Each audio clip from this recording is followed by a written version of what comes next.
Meeting to order. Pledge allegiance, please.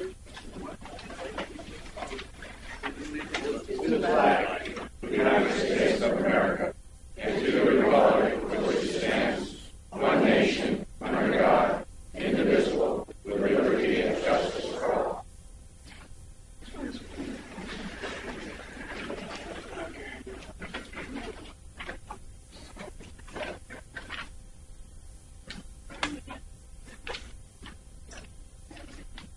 Okay, agenda, minutes from the June 4th, June 18th meeting, President's remarks, General Manager's report, public comment, old business, update on foreclosed property, Marty Clark, Jack Collins, old business discussion, process for derelict properties, actions taken, Jack Collins, drainage update, actions taken, Jack Collins, old business again, final yacht club dashboard, Marty Clark, new business discussion of code of ethics, Terry Moore, review of in-year numbers, Marty Clark, view of May and June Comptroller's report, Marty, view of membership report, Marty, resolution C14, first reading, Tom Terry, liaison report, CPI actions and appointments of Bud Rugal, John Ferry, media questions, and adjournment. Any changes or adjustments to the agenda?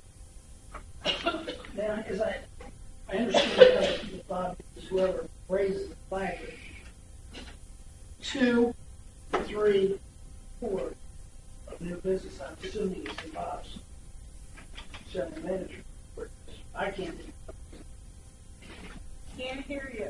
I intend to cover those, but when Can't hear you. I intend to cover those, Marty. But you, again, if you put mine on, that's fine. They'll be in the GM report.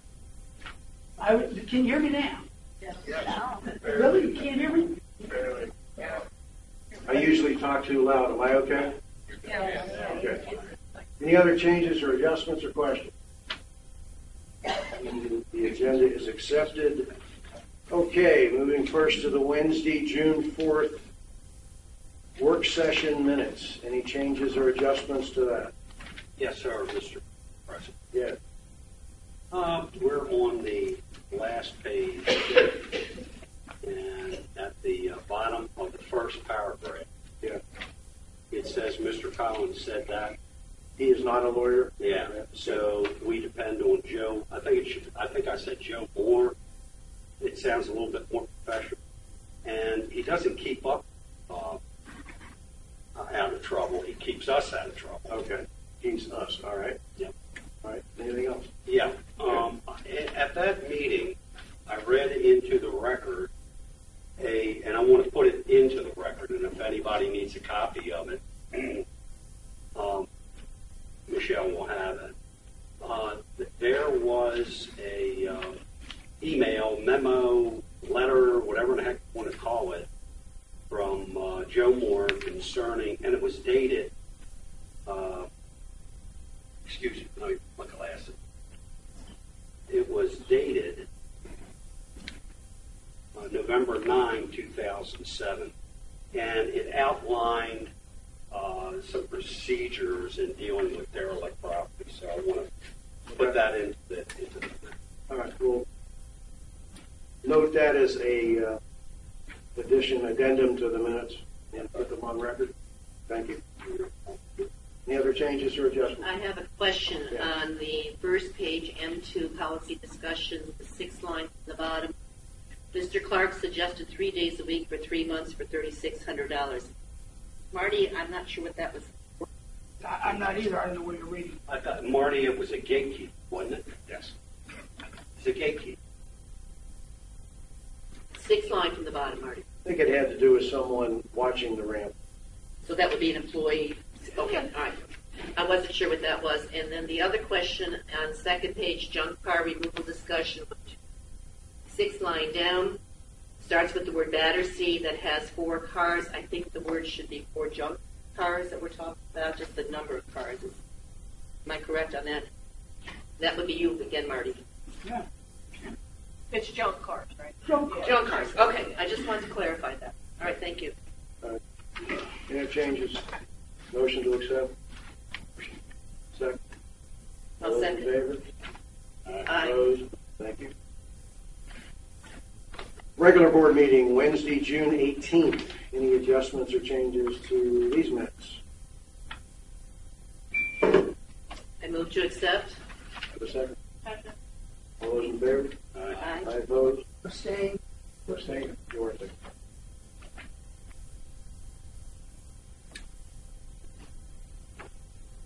President's remarks. I really don't have any remarks at this point. I will move on now to Bob Thompson, General Manager's report. Okay, did you want to put those minutes from the, You may come up in this. If they don't, we'll do it after.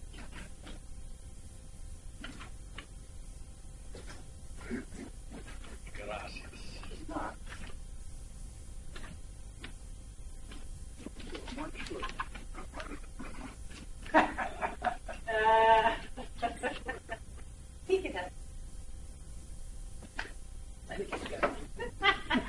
He did yours. You like that, didn't you? this is the one with the, Yeah, that's one with the, yeah, absolutely. All right, good afternoon. Going to be a little bit long, but I'll try to go through it quickly. A lot of topics to cover. The first thing you're going to see, one of the things that we're working on right now, we're having a lot of space allocation issues. It's been coming up the last couple of months. We're just running out of space with the amount of requests that are coming in. I've been talking individually to you all about that.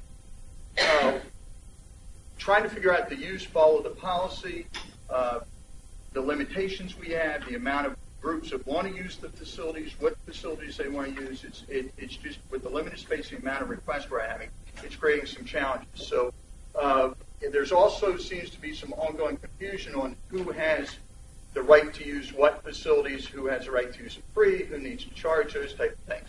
So the recommendation that something I'm working on right now is putting together a facility use group that are going to help us, myself and Sonia. Carol Ludwig has volunteered to be on that.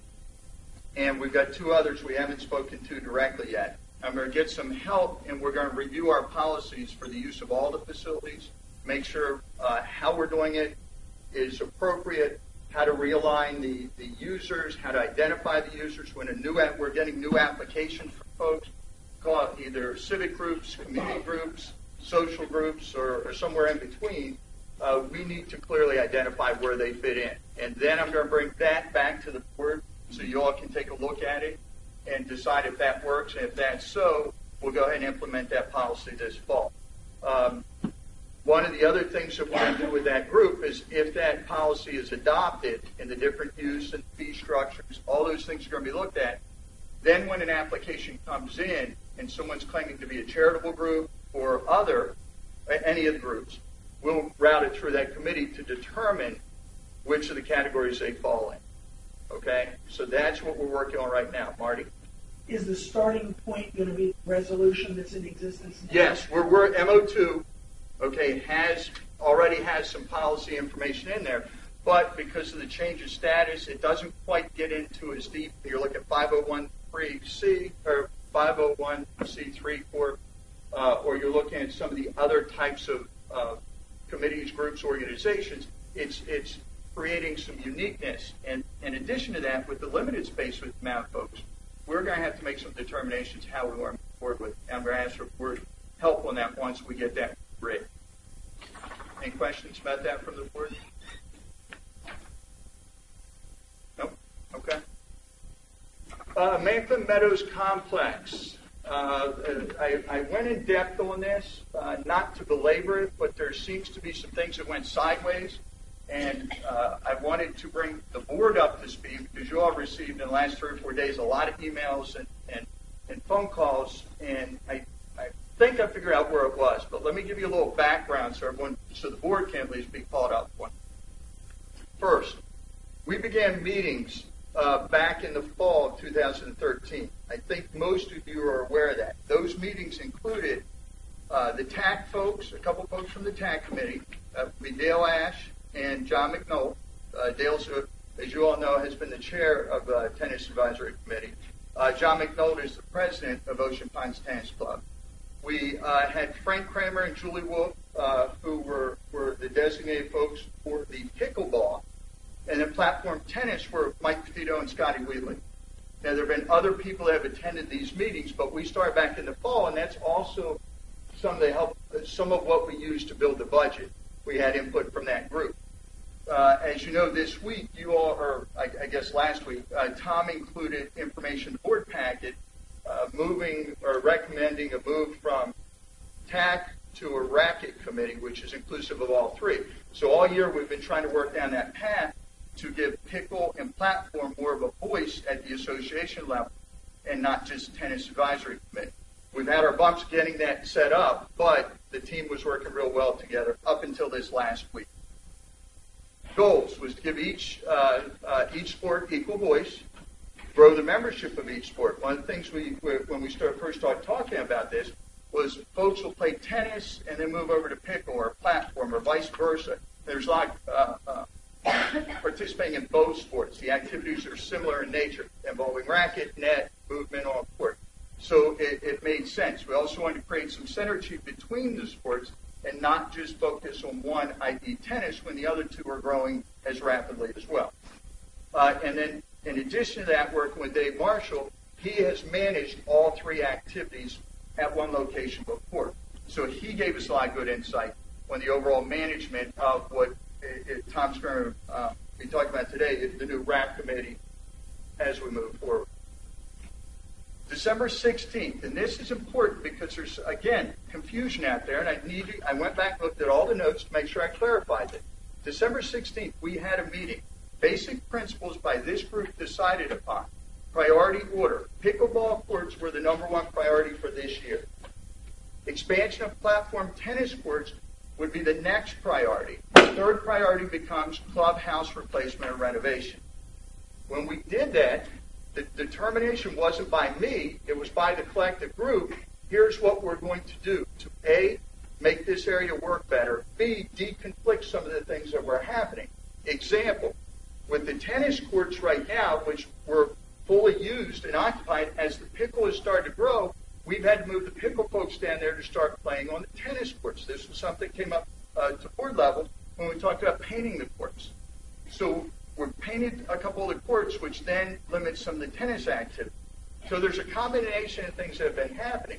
The neat part is this particular group agreed, let's alleviate or take that problem away, and by focusing on building the pickle courts now, we can eliminate that pressure and make tennis whole and pickle whole. Okay? And then focus on platform with this upcoming year's budget, because we'll be rolling into the fall and talking about the projects. We shouldn't have any major projects for tennis or pickle if we accomplish the pickle this year. That was the intent. That was what was agreed upon by all the senior leadership of all three of those groups back in December. Here are just recent. We had multiple meetings up to that, but I didn't want to list 3 pages of meetings. So I just flew through and listed. There were meetings starting April, May, June, multiple meetings in May. And it included these groups. I wasn't always in the meetings. A lot of times they met with the individuals representing each of the groups. And they met in all these meetings. Each time, this was an area where pickle was going to be the focal point. There was never confusion. Yes, Marty. It's all new. Understood. About, was it November when Bill Rako and another gentleman gave the board a presentation on tennis in Maitland Meadows? They did. I don't remember the time. And a master plan. And the master plan is on our CPI, CIP. Master plan was not as inclusive of all 3 sports. It had some in there, but it didn't.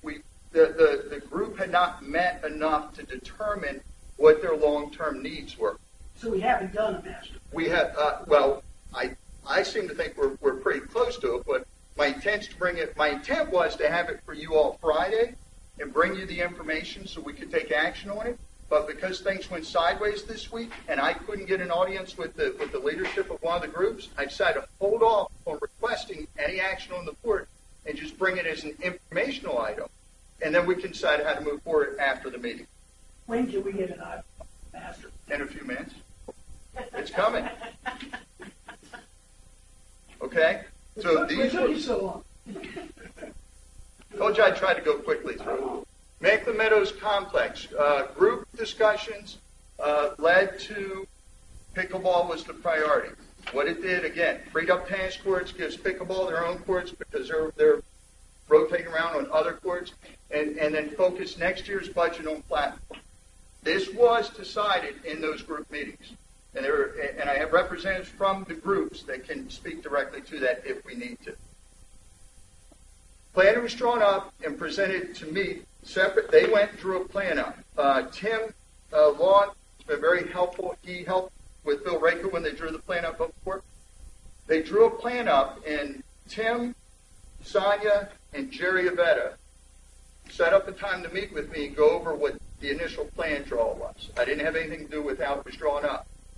And in your book, this is what the plan was. A couple of things I want to point out. This is what the first plan that was provided to me or to scale. I want to draw your attention right here to this box.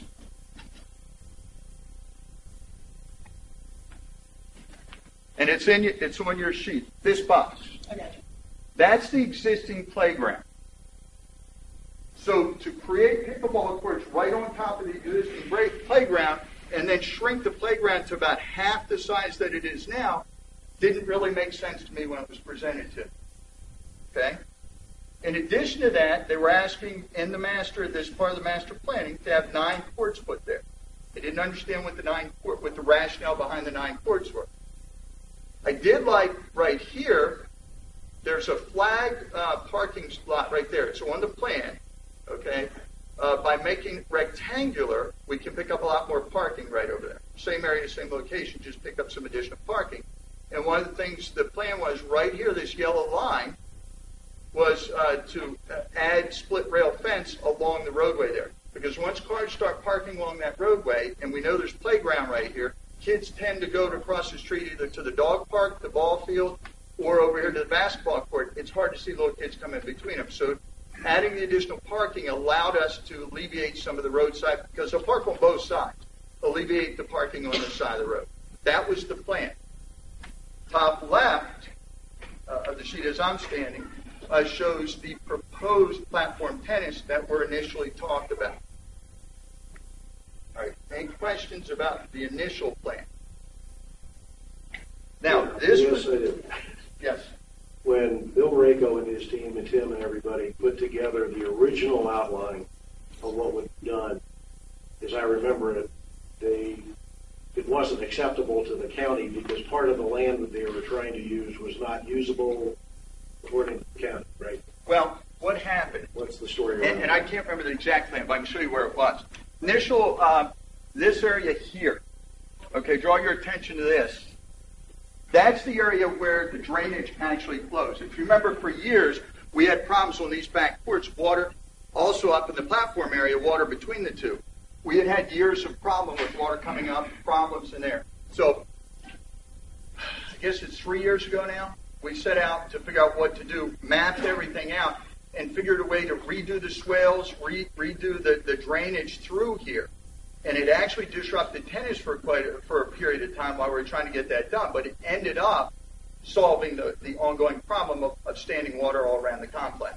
So when the initial plan, and I believe Tim drew that one, had some courts pushed back in this area, and that creates a challenge because we just solved drainage issue. Don't want to turn around and build. Now, I can't tell you definitively, Tom, that the county would not approve that. I'm telling you, I said that doesn't work because here's where it is, and I don't believe the county would support it. Now, Bill Rako may have gone the extra step to the county. He's thorough with that, so he may have done that as well. But this created an issue because we just solved the problem. Now we're going to rebuild on it. That just didn't make sense to me. Yeah, okay. I remembered that land discussion as either being the next location for paddleball courts or putting the pickleball courts there. Yeah, we had looked at it. It's open space, but what happens because of de-drain the wetlands that run back here, and it actually drains properly now, to disrupt that, I believe would be a huge mistake. Could you explain again who came up with this first proposal? Was this Tim Long? Well, Tim, Sonia, and Jerry presented it to me. Okay. Okay? But they had been meeting, and all those meetings I listed, they had been meeting with the group that finally came up with this, just as a first shot at planning. So there's 9 Right here. Paddle? If you look, Oh, 1, 2, 3, 4, 5, 6, 7, 8, 9. These are the pickleball. At the time, the recommended pickleball courts. And then 2 additional paddle are the 2 up. Platform or paddle. Okay? Thank you. You're welcome.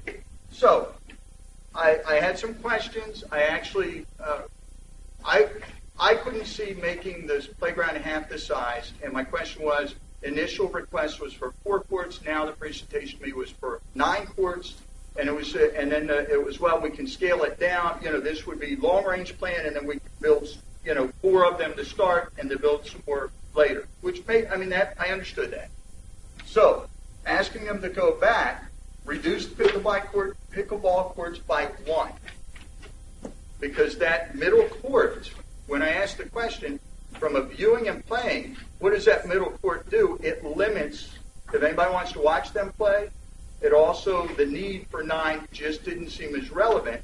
The other thing that I asked about, on this side, the courts that run this way, and again, I don't play in any of these activities, but my understanding, the courts that run this way are better suited for the sun during the day and the wind streams. So with this, or one way or the other, Tom, or you guys, there was a question that came up. So my North and south. north and south. Thank you. So that was the other question I had. North and south. So that was one of the considerations we wanted to look at as well. So I asked them to go back and validate how many courts they needed, courts to avoid the sun and wind, what types of things we're going to go with that, and then also, I believe if we're going to do something with the playground, we can't shrink the playground. I didn't think that was appropriate. So I said, let's go back and reconfigure, look at that same space, because I think that space worked for us, look at some reconfigure, and we drew and moved a little thing sitting on the conference room table for about an hour, hour and a half. So they went back. The next plan that came back changed the configuration. Instead of 9, where it went this way, changed the configuration here, and there are 8 courts. It also expanded the playground. Okay? Now, the playground is a little longer in the original design. It's more squared here. So the square footage is very, very close to what the original square footage is. So we're not really losing any playground with the new design. Okay? And this was the design of the courts. Tim had actually traveled, and in his travels up and down the coast, one of the things that he identified, because he shared this with me, was how people actually watch and play and participate in this activity. This design actually gives the additional room for spectators and some other things going on. So, with that being said, also there was a design for a walking path behind the facilities that connects to the racket facility here, playground, as well as the pickle courts. This is what was then represented to me after discussions back with the group. So, this all happened the 12th, 13th, 14th of June. The revisions were made before I gave it to you last Friday, which was the intent for your board packet, because all the work had been done. I took it to the TAC committee meeting last Wednesday. And Jeff Nepper was there in place of Tom Terry, who couldn't be there that day, so Jeff filled in on it. In that meeting, this plan, I had the actual prints laid out and rolled out and showed previous one I shared with you along with this one. There were no objections during the meeting to this plan from leadership of any of the 3 groups. Am I correct on that, Jeff? No objections. I share that because it was presented to the leadership of all 3 organizations, and it was still a go as of Wednesday. Okay? Now, following Wednesday's meeting is when the wheels came off the bus, and I still don't know exactly what happened, but I'm going to try to put some pieces together because it really got confusing. This is 8 months of work to get to this point with everyone in agreement. I think there was some lack of communication between the leadership and their membership, which created the concern. And if I wasn't getting the info and this was bounced on me, I'd be upset. But it wasn't our doing.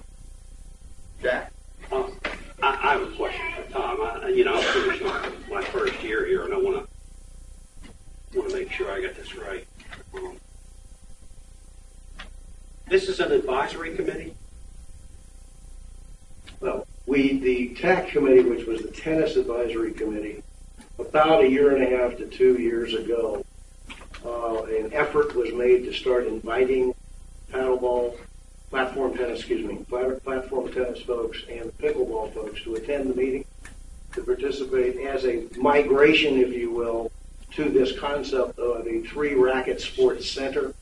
We didn't change the Tennis Advisory Committee. They just welcomed the folks to come and sit in on meetings and be a part of it. It's been evolving for a couple of years. That evolution is in the motion that I sent you today to change it. So the group that Bob is talking about is kind of an adjunct group that had representatives from the pickleball, from the platform tennis, and from the tennis group, all working hand in hand with Sonia and Bob and Jerry to try to put this approach together. What I'm hearing you say is that this is not a recommendation of an advisory committee. This plan is not a recommendation of an advisory committee. Jack, what plan? This? Yeah, It absolutely was. Well, the ad hoc committee. Well, wait a minute. Now, again, I'm trying to understand, Bob. I want to make sure I get this right. The answer to your question is, at the meeting last week, as I understand it, unfortunately I had to be out of town for my health visit. Okay. This was presented at the official TAC Tennis Advisory Committee, and that committee agreed that this should move forward. Well, am I correct in understanding that an advisory committee is a function of the board? They report to us? Directly, yes. Okay. Well, then, how come we're just hearing about this? Why wasn't this evolving? Because it was. Well, I don't remember hearing anything about a grand plan. The last time I heard anything about a grand plan as far as the racket sports were concerned was when Bill Rayco made a very comprehensive report, and he said, hey guys, this is something you're going to have to consider in the future, and I'm looking for additional feedback from that group, because I'm assuming it's an advisory committee, and I'm getting these emails and I'm seeing this plan, and this is the first time I've seen anything. A long time ago, Jack, we endorsed the concept of the advisory committees having members of Bob's staff attend the meetings for them to listen directly to the members of this organization, and that's what they were doing. They were working hand in hand. I think that's great, Tom. They were working hand in hand with each other, because they're the ones who play the sport. They're the ones that were given the opportunity to put this solution together. It wasn't the board of directors' job to put together their solution for them. No, the approach was to let them put it together. Tom, let's cut that out. Connect the dots here. What I'm saying is that this information should have come back to us at various meetings throughout this period, December the 16th at least, forward, that this situation was evolving if it is truly a board advisory committee. Chairman of that committee is sitting right here. If I may. I'm going to go ahead, Dale. You're the chair of the committee. In the annual report, under Section 5, recommendations to the committee, which I sent individually to each of you, the recommendation for the construction of the pickleball courts was there. I'm sorry I don't have it on me, but the recommendation was made there. You may recall. Maybe you recall. It was in their annual report that was shared with all board members, as they are every year. Bob, continue. Excuse me, since he got an opportunity to talk, you're saying these decisions were made by the RAC committee, but there is no RAC committee. It has not been formed yet. That's a tennis committee. That's a tennis committee. The tennis committee. Which is what I said. Decisions. I just want to understand. That's fine. Absolutely. First, this big piece of ground here that may be topo, I know it's kind of forested. What's with all this right here? We own it, don't we? If you walk it, the line is actually right about here, Marty, with the trees and the brush and everything else right here. So we don't have any expansion in there. No. Question 2. And it's real soft and wet back there, too. Ocean Pines, soft and wet, I can't believe it. What triggered all the emails? I'm going to show you that. Okay. I believe, and Marty, I can't say definitively because, and I'll show you why in a minute. It really got confusing for me. I spent probably 6 hours late yesterday afternoon into the night trying to figure out why it went sideways, because this was a coordinated effort with all the groups. Absolutely. I didn't come up with this. This was from the group, which included all three of the different sports. I was excited about it because we all worked together to get here. So,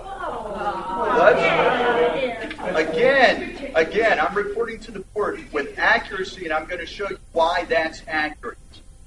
July 16th, I presented this final project to what at the time is the current TAC committee. However, it has representation and has for the last 6 months, pickle and platform.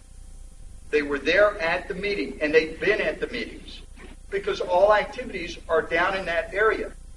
I asked for any last-minute additions, questions, concerns before I put it in the board pack. Jeff, can you validate that for me? Yes. Okay, so I brought it and said, is there anything else that was missed or not presented that I'm unaware of that I should put on here before I bring it to the board? That's what happened at the Wednesday meeting. Unanimously agreed to this was the right plan to move forward. Now, that Friday, on Thursday the 18th, Saya actually heard from Mike Petito, who's the president of the platform, that they had concerns. Okay? On Friday, and this, Marty, is where I believe it went sideways very quickly. Okay? I tried to put it in there. I didn't give you the full emails because I didn't think it was appropriate, but this is where I think it went sideways quickly. There were some emails and information that started to go out fast and furious within the platform group. First, in response to the latest attack on platform. That was what I think got the wheels rolling. That's what kind of got the wheels rolling, that there was a huge problem, and they were requesting a meeting Monday. Okay? So, through the weekend, other things start to transpire. A letter for a campaign request. Again, you can help an unjustified action by the GM. Again, referring to the plan that was approved by the senior leadership of all three groups. Now, what I'm most upset about, I don't think the platform folks knew about this, the plan. I think there was a miss somewhere. Not intentionally, I just think it happened. July 21st, an email went out. We had gotten an email Friday about the emergency meeting. That morning, this was Monday morning, I came in and said, Sonia, what do you think? She said, I have no idea. I said, well, let's get Mike on the phone, Mike Petito, president of Platform, and ask him, would it be appropriate for us to attend the meeting that Monday afternoon to clarify, to answer any questions they may have, because obviously there's a miss of information. We were told from Mike, no. And the reasoning behind it, he was concerned that we would be under attack for this. I got back from lunch, this was around 2:15, and said, please get Mike on the phone. I'm used to being under attack. Let's get the information out there. There's a miss. No response, so we went, Sonia and I, did you see the email? I invited myself to the meeting. Absolutely not true. We called the president of that association to say, could we come and present, answer, do anything we have to clarify. That is a fact. So falling right behind that, we didn't get a response, so we went down. I was met by one of the members in the parking lot, and I said, I'm just here to clarify. I don't know what happened. I have the plans, happy to share and answer any questions. They didn't want me to present, answer questions, or anything at that point. After a discussion for a few minutes, reluctantly, the member said, well, okay, if you want to come over, you can. I didn't think it was appropriate. I wasn't crashing their party. It's up to them to decide. So Sonia and I left, came back to the office. And it was out of respect for that particular member. Okay? So that's what happened where you all started receiving the emails. Up until Wednesday, on the 16th, at the TAC meeting, everything was fine to get this to you all today for action. Wasn't staff-driven, wasn't general manager-driven. this has been a collective effort by all three, the senior people at all three groups. I don't want to say the entire group of any of them because I don't think that's accurate. So, Marty, that's, I believe, why. Between the 2 or 3 emails and the attack, and when you put incendiary words like that, they're call to action and they get people upset. And there was we could not communicate with the group to diffuse it because we weren't allowed to do so. It's really that For simple. the record, I don't think we got that one. Which one? The one that had that range. Gotcha. Well, I can tell you they're out there because I have copies. Okay?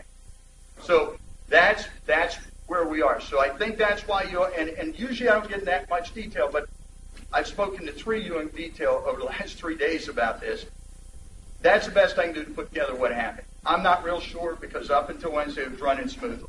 And again, there were bumps, but that group's been great to work with. And for Dale Ash to get up and agree with me, anyone knows Dale and I bumped heads for 2 years. Okay? So there's no, he hasn't been paid off, I can tell you that. So, any questions from the board so far? Everybody knows what got us here. Everyone knows how it happened. What's the next step? Well, I'm going to go the next thing to you all. When we looked at moving if we're going to have to relocate the playground, you have to take it apart to move it. We went back and started looking at every piece of the playground. Well, obviously, when you start taking timbers apart from a playground, you're going to have some issues. So when we started to do that, we noticed in greater detail that we have some deteriorating parts on the playground, which raised some concerns. So we went ahead and had ordered for a certified playground inspector to come in and inspect the playground, because if this is part of the master plan to move it, we need to know what involves that. In the meantime, we also contacted the original playground company and said if we have to replace the uprights and the bolts, what would they cost? Just part of the project we need to know. So as of about 2:30, 2:45 today, I received a copy of the letter from the certified playground inspector. Didn't make copies yet. We haven't reviewed it yet. So I'll have that for you shortly. In addition to that, we have a contract. We have an estimate for the materials because they obviously know our playground, and we took pictures and everything else sent to them for the uprights to be replaced. Okay, so we're compiling all that. Rough estimates. The playground uprights, the bolts, everything it's going to take to disassemble and put back together materials only is about $31,000. Let me just add, 31,000. Let me just add to that as the liaison to Park and Recs. We knew that playground needed work. It was on our list for this year's work to be done. So what this does is just put it in the forefront. Now, the upside, if there's an upside to the playground, I mentioned Rec and Parks noted that this year we were going to have to do something or put it in the budget, do something with it. So we're just accelerating a little bit. B, I'll have final numbers. You all know that we approved to do the ball field lights at the park down. Okay, the approved or the amount in the budget was $150. It looks like it's going to be about $122 to replace it. So there's about a 30, and I don't have exact numbers on the cost of the verticals as well as the exact cost to have the lights, but they're the rough numbers right now. So there's almost $30,000 right there of savings in playground or in ball field lights. That what I'm going to ask you to do is, would you consider approving reallocating those funds to replace the uprights for the playground? In either case, we're going to have to get to that. And Park and Recs was aware of that. Okay, I had not gotten a report from Park and Rec's committee on it. Just, Yes, ma'am. just to clarify, the playground that is existing out there needs to have some work done, whether it's moved or not. Am I correct? Looking at approximately a $30,000 In the next 12 months. plus labor. Yes. Okay. Now, the labor, if you recall, that was a community-built playground. So we're talking with the manufacturer. There's a place in, I think it was Virginia, Sonia, and we're trying to get a couple others. We're trying to get a labor bid to come and do it, but it's something we did it all weekend when we erected it. We could do the same type of thing. Community support, some public works guys, and some equipment. We can look at that as well. Will it be ADA compliant? Yeah, because that's been a concern of Park and Recs, the parks plans, and that's one of the ones that was looked at. So there may even need some additional funds to make it ADA required. Well, I'm hoping the playground inspection we just had, and again, it was like 8 or 9 pages. I just hadn't had time to look at it yet. Will identify any of those, any other concerns we may have. That's why we went to a certified playground inspection. Okay. Hold on, Yes. before you move on there. Mm-hmm. You talked about the lighting, and I seem to recall when we were discussing that in the budget, we kind of felt that 150 was a pretty hard number. And now you're coming back with about 125, 122. Do you feel that's a hard number? I mean, we can really depend upon that? Yes. Yeah, absolutely. All right, so And I'll there's do a real savings there. And just to clarify, the next 2 weeks, those lights will be finished. So when we get the bill, we're going to know the exact number. Good.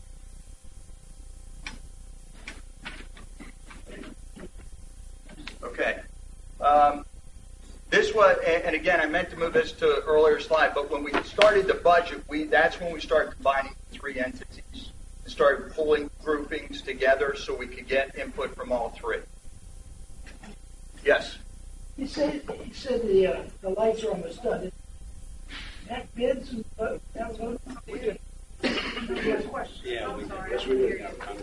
Yeah, we did. I do. Sorry. We did.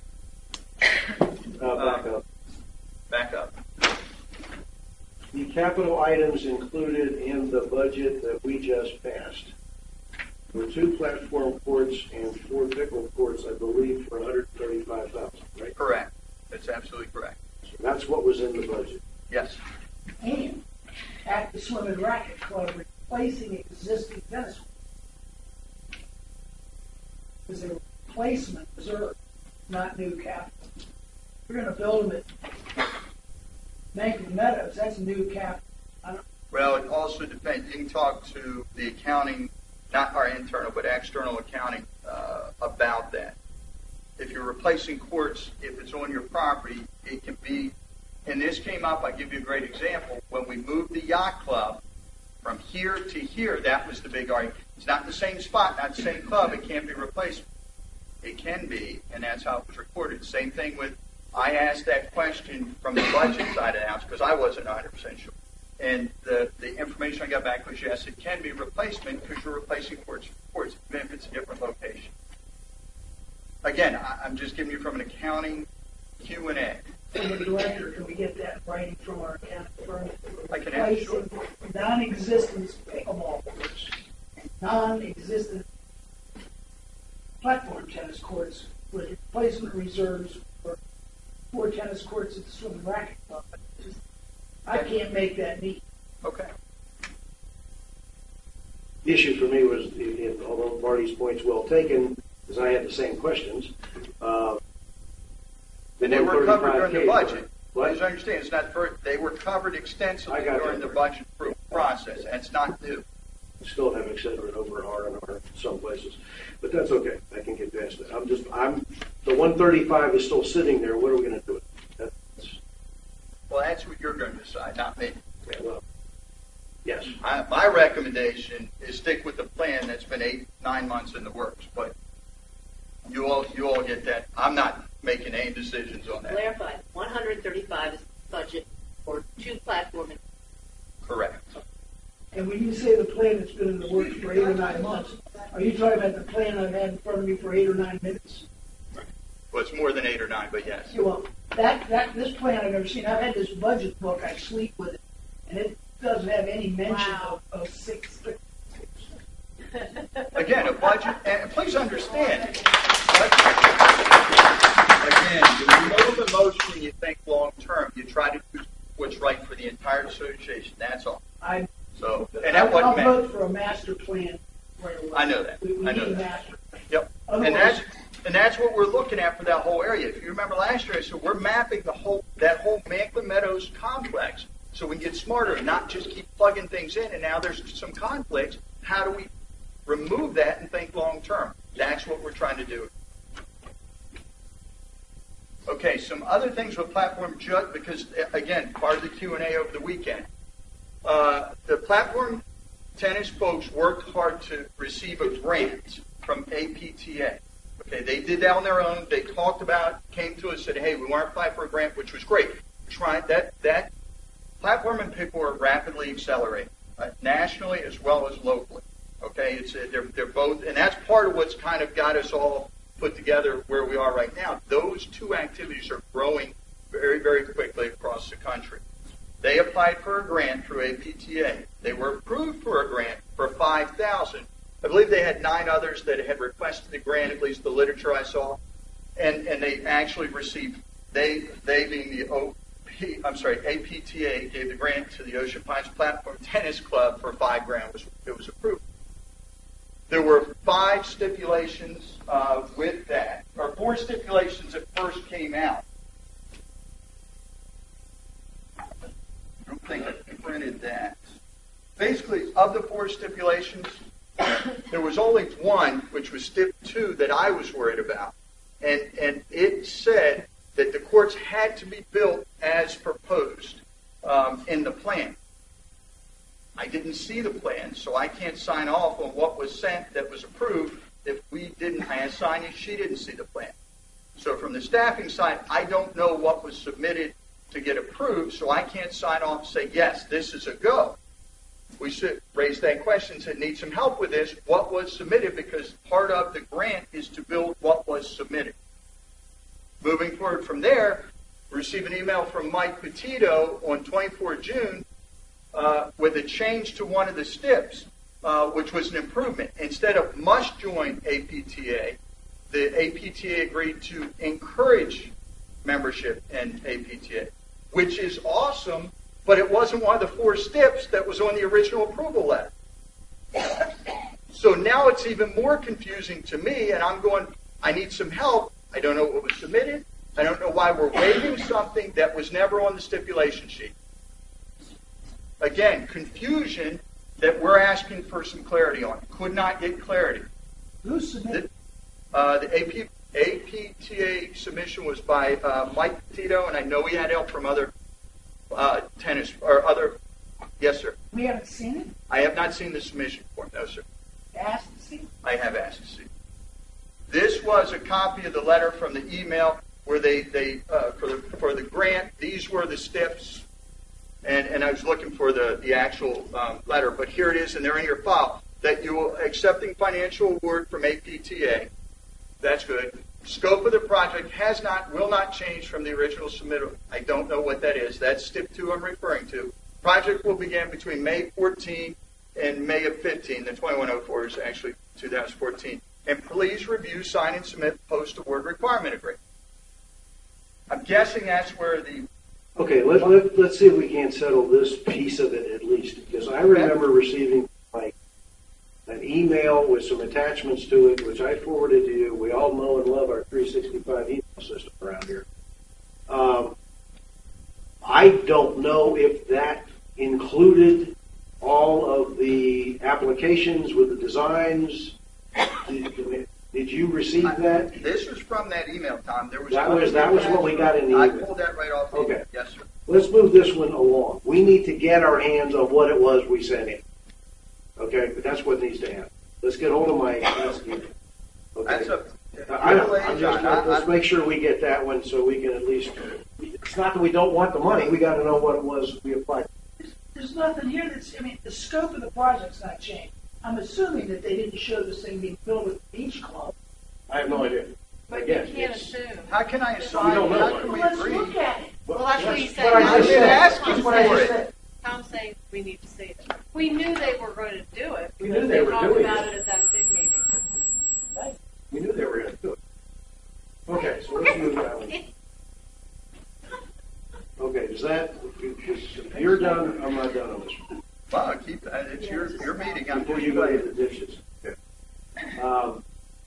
Obviously, there's been, it's one of my favorite sayings, a tremendous amount of energy around this particular situation. I was asked to look into it. I've had numerous phone conversations with various people, not the least of which was the gentleman who was attending the meeting last week for me. obviously there is I'm disappointed because we've had 2.5 years of these groups finding a way to work together to build a synergy, which I'm going to be talking about later for us to have, and this thing doesn't need to go off the rails. We do need to do, and I was a little disappointed, Bob, that you weren't able to attend the meeting on Monday to at least communicate back and forth as to what was going on. I look at the budget, as I mentioned, I saw what's there. I hear that representatives of all three sports were there. They cooperated on the plan, agreed to what was going on. Nothing was said. But the fact is, we've got something off the rails here. And what I would like to have, but number one, I think this group needs to meet again. Got a call for us to do that. But only after you've had a chance to sit down with the platform tennis group and talk through where we are. Because obviously, the emails we got over the weekend, the energy around it, there is a belief that the train went off the track. And obviously, there was leadership there representing that group, and something happened. But rather than sitting here doing this, pointing at each other, I would like for that group to have a session with you and Sonia, walk through what is there, what isn't there, and then I'm going to be calling later this week, in this meeting anyway, for a special meeting next week for the board, for us to put on the agenda of that meeting next Wednesday a discussion of where we are with this, because this has to move along. There is a commitment to getting pickleball courts built so that we can unpaint the tennis courts so that they're used in the winter. At the same time, there have been understandings, long-standing understanding, as to what was going to happen for all three sports. And unfortunately, it went off the track. I think we made the right decision in not putting this package in our packet last Friday and asking for us to vote on it today. Because obviously, we got a train off the track. But so I will look for that group to meet with you. I'm going to call for a meeting next Saturday, next Wednesday evening at 6 o'clock.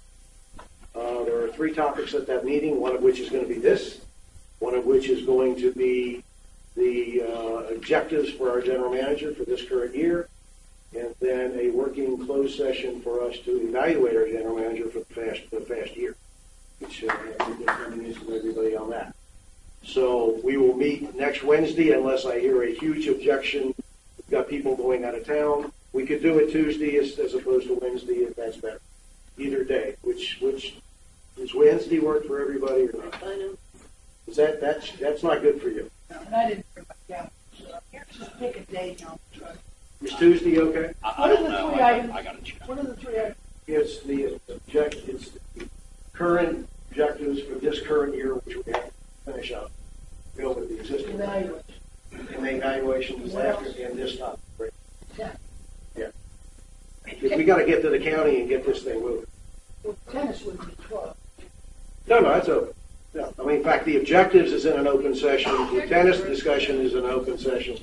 With the evaluation of the general manager is in a closed session for personal issue. Any objections to that next? Is Tuesday better? I don't know. I don't pay either day. I can let you know tonight. I mean, I can All call right, you. let me know tonight. It'll either be Tuesday or Wednesday at 6 o'clock. Right. So settle that. Again, that puts a timeline on having the session to talk through things so that we can get a plan that truly is supported by the 3 sports. Because quite frankly, I don't want to end up with something that people can't support. That wasn't the purpose of the last 2.5 years.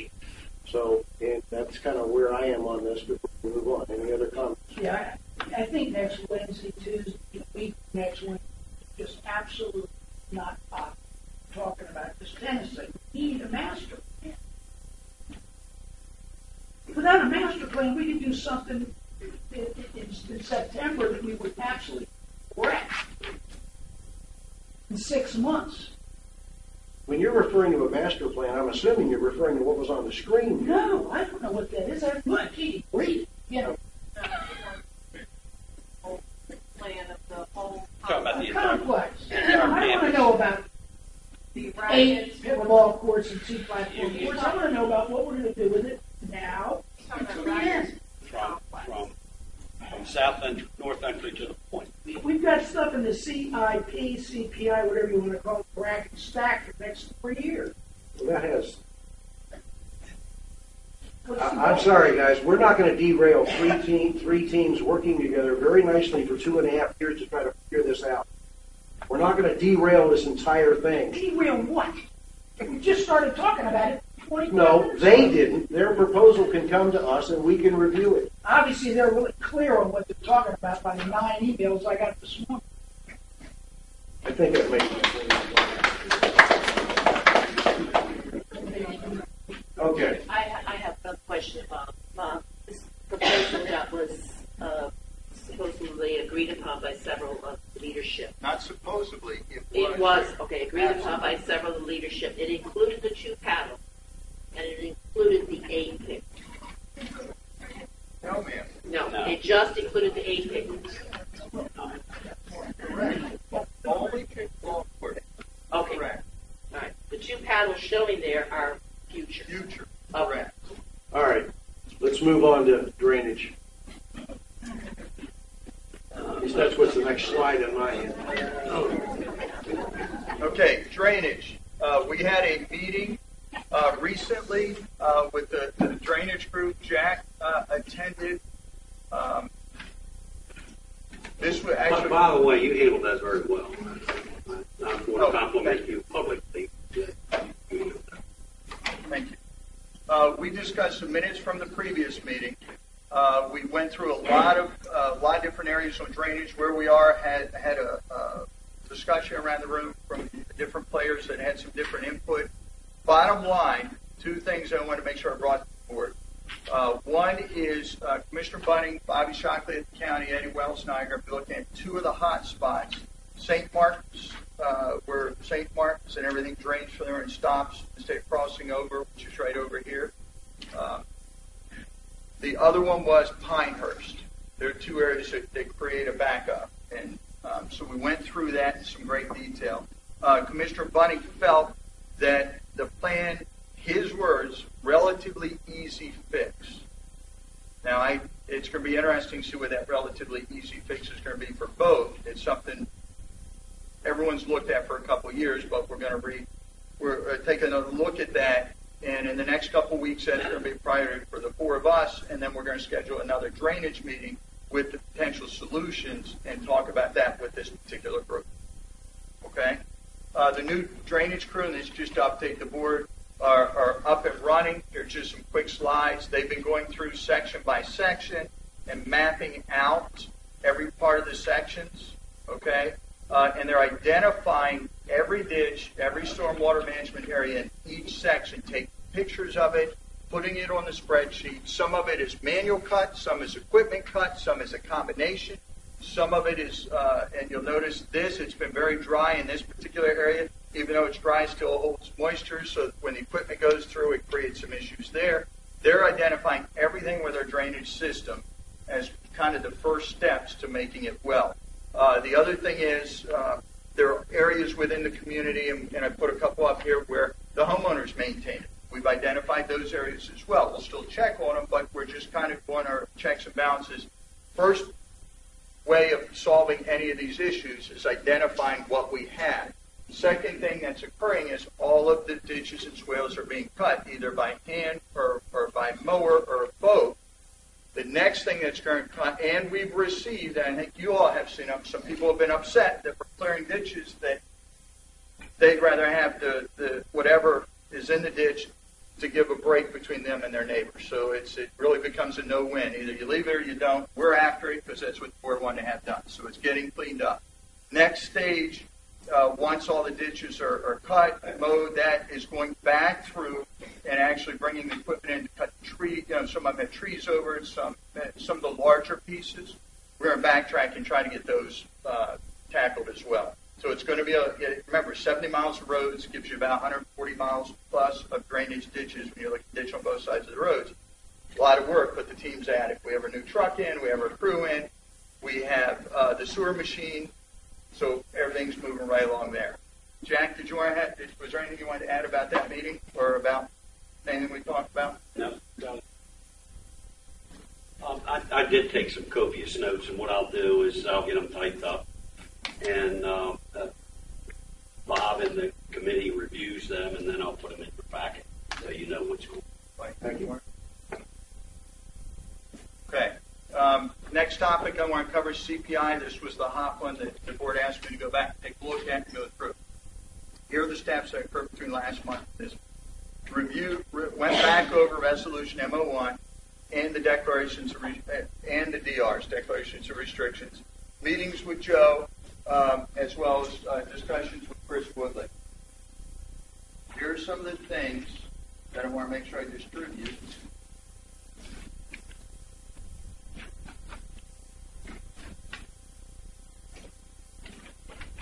We'll start with M01. I'm going to point out a couple of things here that I think are going to be helpful for us as we move forward. You don't need this, Steve Marty. You know you already have a copy. Oh, I did. Unless you changed it. I'll do that. Yeah, I changed it for you. Okay, let's start. M01. I'm going to start with the repeat violations because that was a hot topic. What do we do when someone complies out 2 months later, they're right back for the same thing? They comply out as soon as the letter regimen, just before we go to the attorney. We go through the letter. There's a process we're required to follow, which is outlined here. And then just before it goes to attorney, they comply out. Okay, so that's one thing the board asked me to look. Just so people understand, comply out means they fix the problem. They fix the violation. And then it starts to build back up, whatever that violation may be. One of the things that we have underutilized, and one of the intents to expedite this process, is there was something on page 2, section 5, under definitions, fast track violations. Okay? This repeat violations or concurrent multiple violations, okay, can be considered under the fast track. Okay, which means if you go back to page 3, turn to the next page, item 8 explains the procedures. Instead of starting over with the process, if someone continues to play that game of fix it and then we have to come catch you again, if we find it in the same violation as occurred, we can immediately send the certified letter, forget the multiple letters and phone calls, send the certified letter. It needs to be fixed right away. And if it's not fixed, okay, that's when it can immediately come to board action. And then we can send it to the attorney. Okay, so the fast track will help close that loop on the repeat violators. Any questions about how fast track? And I gave you, it's in here. I mean, it's spelled out. They're the highlights. Yes, I do have a question. Operationally, Bob, are you intending to keep track of a watch list, I will call it, so that when our people are driving down the street, they know that someone has violated 1 or 2 times already, and as they drive by, they look over and see. Because obviously I'm suggesting we do this. Having to have the next door neighbor complain again, I'm not blaming you, but I'm just saying having to have the next door neighbor have to complain again because something wasn't, that they're violating again. We've got some perpetual violators here that I think we would operationally be perfectly within our rights to have a watch list created for those that are, part of this fast track. Now, not somebody who's, I'm just throwing this out. It's not somebody who's violated once, but I mean, you get somebody who's violated, more, they come up and the second time they're fast tracked. To me, they ought to go on some kind of watch list. I don't know, but that's just my view. This isn't exactly what I was looking for, Joe. This has been around since 2009. Did you jump ahead of me? Yeah, he's got more. Well, this fast track is we got. Let's get to it. Go ahead. Well, let me go right. If I may, I agree with you, Tom, and I'd like to see it become almost institutionalized in terms of format coming back to this committee to let our folks know out there who are concerned about their neighborhoods that we are concerned also, and we're tracking this stuff. And I would like to work out some sort of a system or have it become part of a system where we are continually updated with these kinds of things. I think it's healthy, and I think it's the light on it cleans it up. Bob, keep going. You may have already solved that problem, but go ahead. No, I don't. I had no intent. The next two slides aren't going to show. We didn't intend to create a watch list. If someone has a violation, does that mean we have to? They've cleared it out, so we need to check on that property. I think we can make a discussion that basically says that if you ended up on the fast track, meaning you violated twice for the same thing, I see no reason in the world why this board wouldn't authorize you to have a watch list. How do we solve Willow Way? Well, let's just keep moving. No, this is a perfect example. Two broke down junk Volkswagen buses, 2009. We sent them to court. They're there this morning. Bob, keep going. No, If we're not handling, we're done. We'll come back to it. Go. Okay. Next thing, DRs, Declaration of Restrictions. This document, went back in great detail with as well to go over the areas, and it's highlighted in your packet for you where we can take action under certain circumstances. We're aware of it, but this is part of what we looked into in detail and spoke with Joe Moore. Again, Joe was involved in this process. Start with, let's go to section 8. Well, you know what? I'll take it in order in my book because it's going to be easier to follow. They're a little out of order here, but page 7, section H, or item H, stripped down, partially wrecked, or junk motor vehicle, or a sizable part thereof shall be permitted to park. That's the area that whole paragraph covers what's allowed, not allowed. And talking with Joe about these vehicles, the challenge is going to be, are they junk or are they not? His recommendation for any of these is we just put the packet together, send it to him for action, let him take it before a judge. Judge has to make the determination. If it's junk, we can throw it out. That's the process. If you want to expedite those, that next step is to get our attorney to go to the judge to say, yes, they are junk vehicles. You can have them. So it takes a judge. That's personal property. The judge has to authorize us to go on and remove it. Well, So that's an excellent solution. So that's step 1. Okay. The next one on that page, and again, so we don't bounce around, so that you can follow. Item JKL, item L, lots, whether occupied or unoccupied. This is for the maintenance of the properties. Okay. Just let you know the items that we can look for, and then if you go to page 14. If we found that the property is not maintained to a proper standard, it can be brought to the board with a 2/3 vote. You just authorize us to go on and we can clean the property up. We've been doing some of that. We can just get more aggressive with it. I have a question, please. Yes. What is the procedure? Do they physically call some of these people? They do. They do. All right. I was checking on one of the homes in our list later, and there was a call in from the son. They didn't get the name. They didn't follow up. So I'm another situation. The property is obviously listed as a sign on front. So following up, this is a major issue. We're all concerned about it. These are all our neighbors. I'm just concerned if the follow-up is as strong as the CPI. Certified mail to the home. But a lot of times they're not being picked up.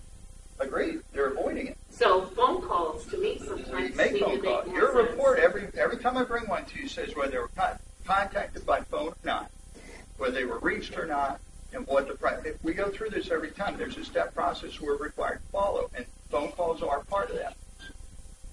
Absolutely. Now they're not all successful. I mean, if they're not, I'm going to say I don't think it's successful. And there was an issue, like I said, I just checked on it, and that they talked to a family member, but didn't get a name or phone number. Now that to me is not professional. That's probably the correct. If I talk to somebody on the phone about an issue, I've got their name and phone number, so I can contact them back if I need to. So I'm just saying we need to be a little bit more aggressive. Yeah. Is it certified mail received for question?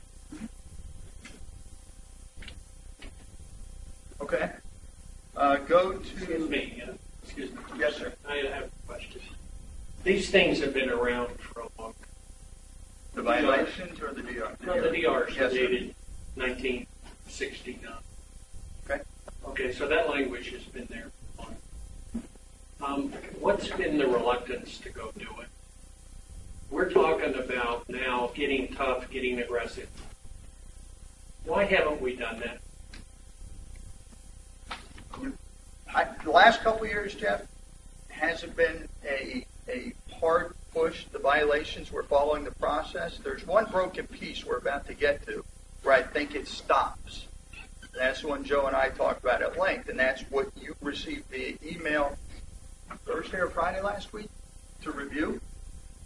It gets to that attorney point, and then there's a number of things that go back and forth that, quite frankly, just haven't occurred. Yeah, I saw that. There's something in there that needs to be changed. I think what we have to do at the start is I think we have to have a very strong resolve to get this crap fixed.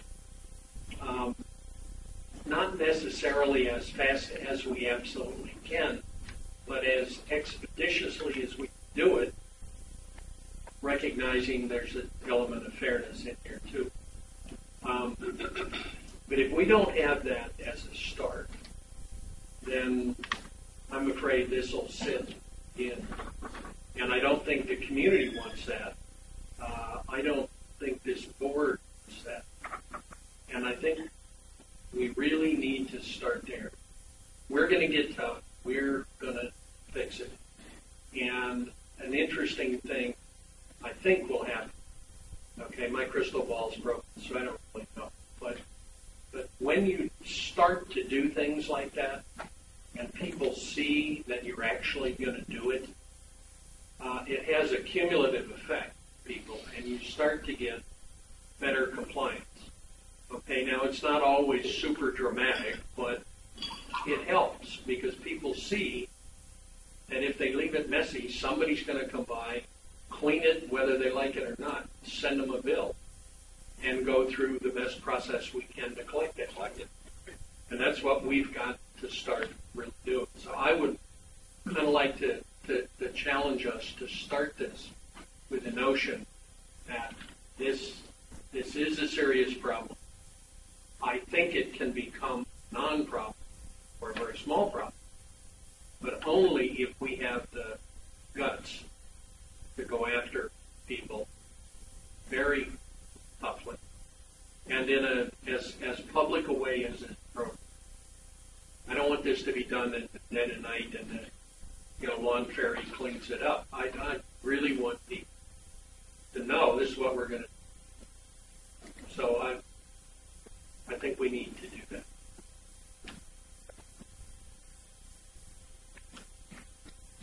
Page 8, and this deals with, in particular, the fire building that was burned out.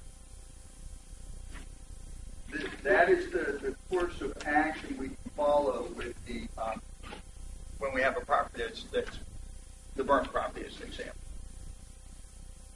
All right, so I pointed out. Actually, on page 8, that is what we're following on that one. We have, in fact, we're already working on it, but that was one of the ones you asked me to look into, yeah. So that's what I'm giving you.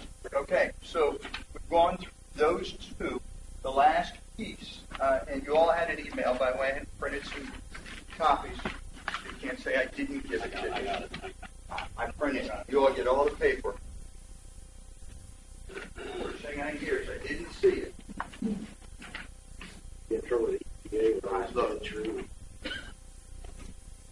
This was what came from Joe Moore with his recommendation. I want to draw your attention to page 2. Okay. He gives an example, but the second from the last paragraph, basically what this is telling you is if we're following MO1, and Jeff, this goes to part of your point where it slows down, and both Joe Moore and Chris Woodley. I've spoken to both of them about this several times.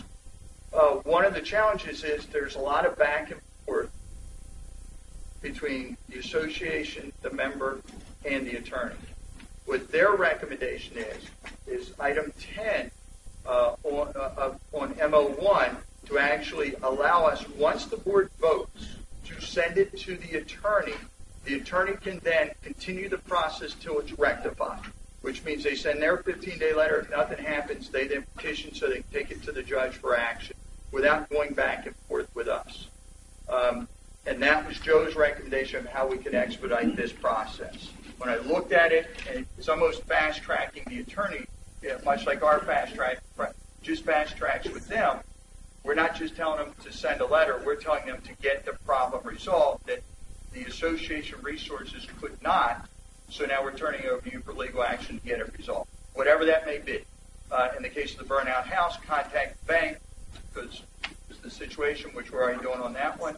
The junk vehicles, once we turn to them, they send a letter. If that doesn't rectify it, then we go ahead and have it moved on to the court. Yes, sir. Marty, I guess. What's the spirit of this? What's the spirit of number 10? I mean, Marty, you follow me? You've been around the longest. Why would this be included back to 2009, number 10? It specifically says that any reaction that Bob gets or any legal action that is threatened, the owner has to be notified, and we have to know what his reaction is. What was the spirit of that? I didn't vote for a silly motion in the first place. And every time we vote to send somebody to an attorney, I make a laughing joke. I hope it's not to send another letter. We ought to be sending these people, the attorney, to sue them, to get this done. If M2 slows that down, Joe has finally answered the question. Throw it in the trash can and hire an attorney to go sue these people. You're going to have junk vehicles sitting on jacks from now until the cows come up. Okay, so we don't know. I don't know how it got it. It's gone. Right? We just don't. Okay, the reality is that we asked Bob 45 days ago to look at this entire process. None of us were happy with the achievement that was coming out of the processes we had. Right. We kept being told we had all the processes we needed.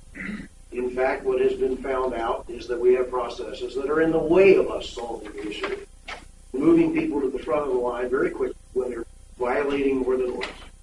I have some pet projects out there right now that I guarantee you I would vote in a heartbeat to get the court, get the lawyer, get the court, get the ruling, tow the car.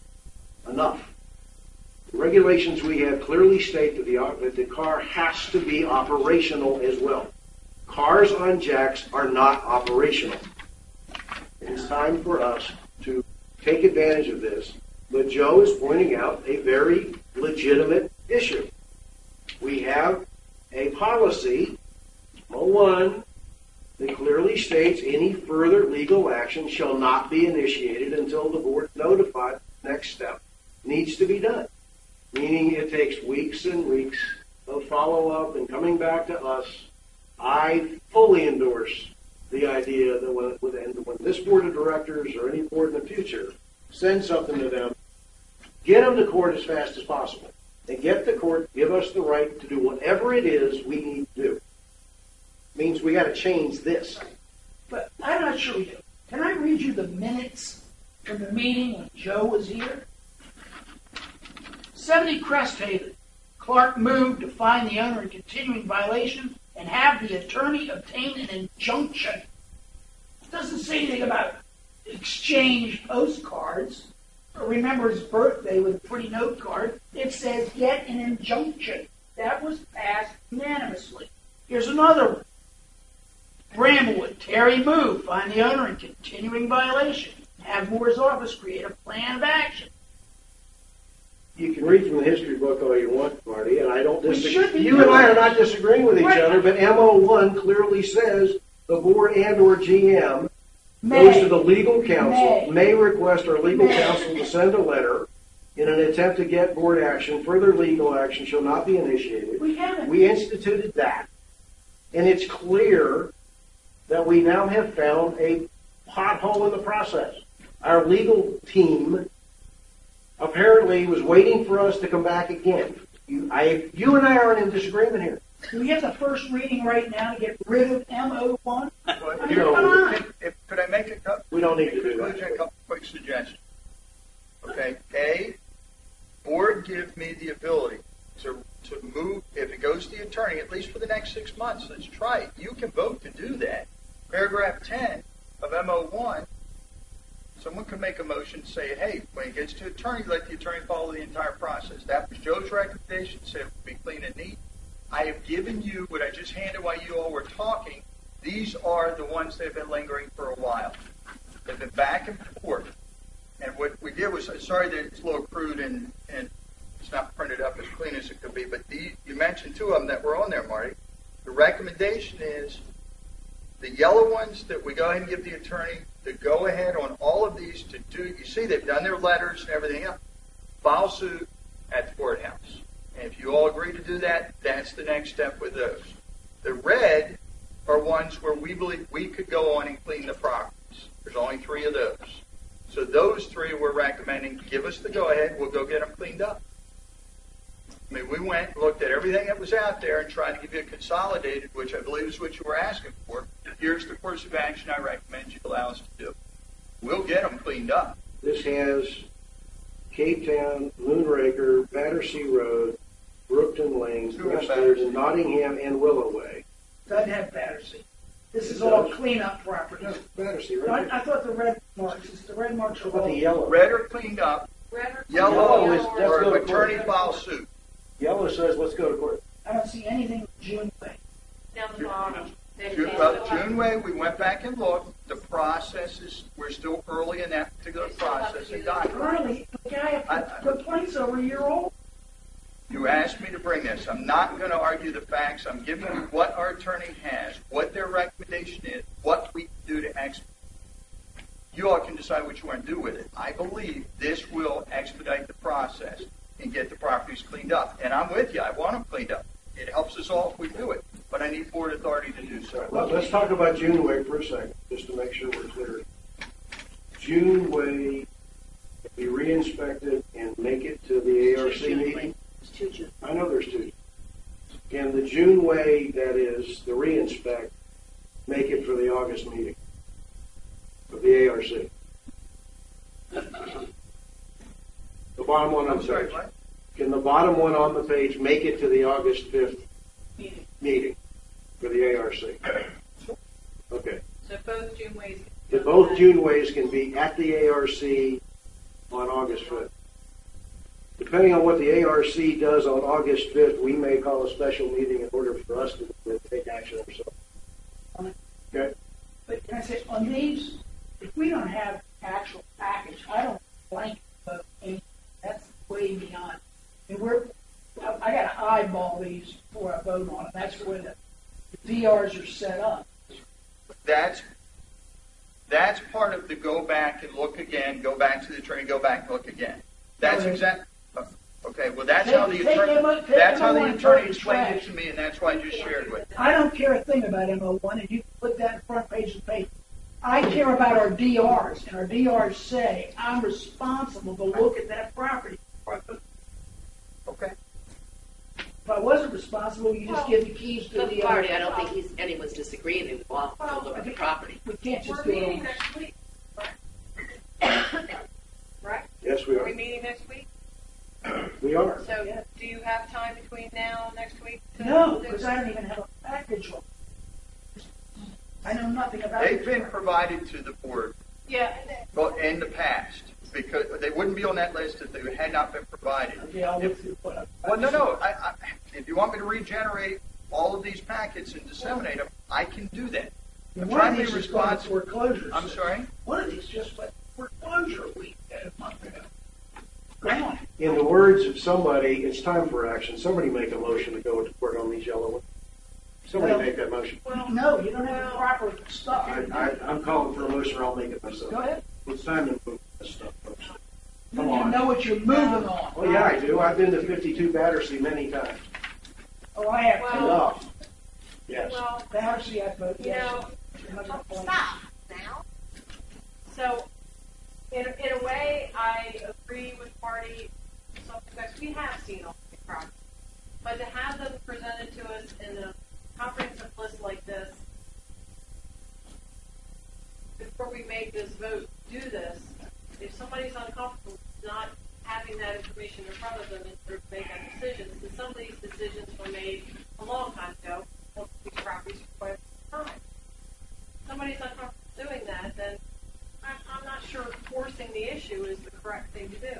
We have a week between now and our next meeting. If Bob wants to get Marty what he needs, or Marty wants to get, I know Marty has everything. I never looked at 61 Moonbreaker Road, Buck Street. Never. You know, so Never. Was that presented to us in recent history? All right, let's Oh, see. no, it's 9/2011. I wasn't even on the board. They're still in violation. We validated all I of wasn't even on them. the board, for God's sake. I can't. Okay, here's what, you all have to direct me what to do. Your last meeting says expedite, get me the list, get it done. I've done that. It's up to you all to take the next step. If you want me to reproduce all the information on all of these, we can certainly have that for the board. It's going to it's going to take a few days to pull it all together, but we can do so if that's what you would like to do. First three of these are more than 2.5 All right.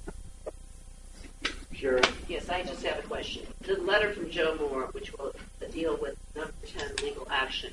Yes, Which, ma'am. if I heard you correctly, you're suggesting that we just for perhaps a trial period give him authority to do that without changing the entire MO. Joe's recommendation, and I concur, based on the board wanting to get these done, we have to expedite. So Joe said, if you give me the go-ahead to take action as your attorney, we will finish the process and get it rectified.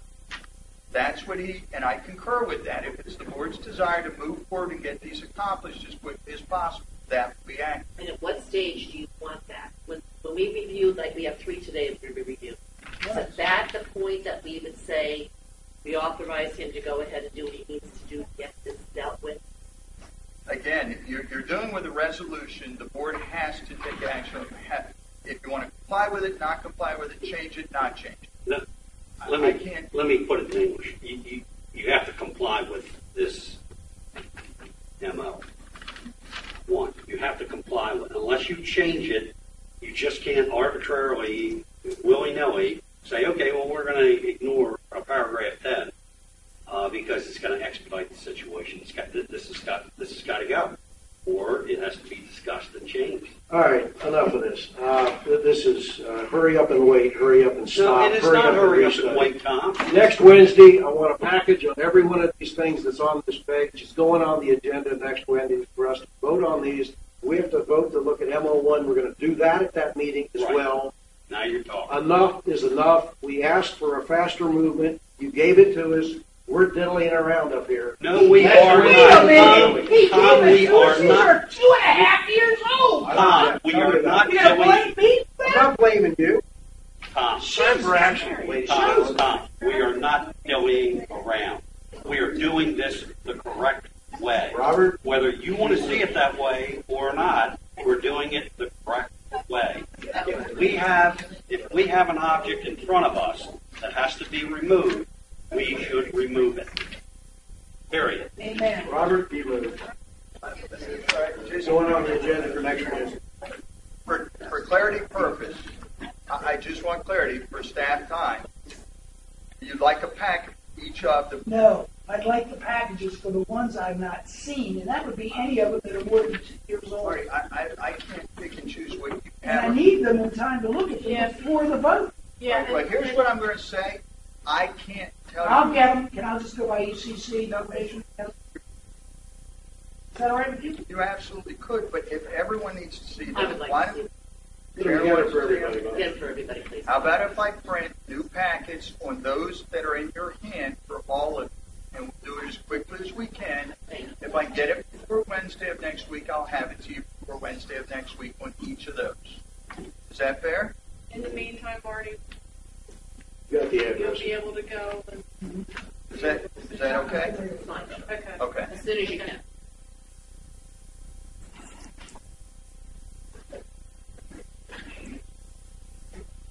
Okay, financials.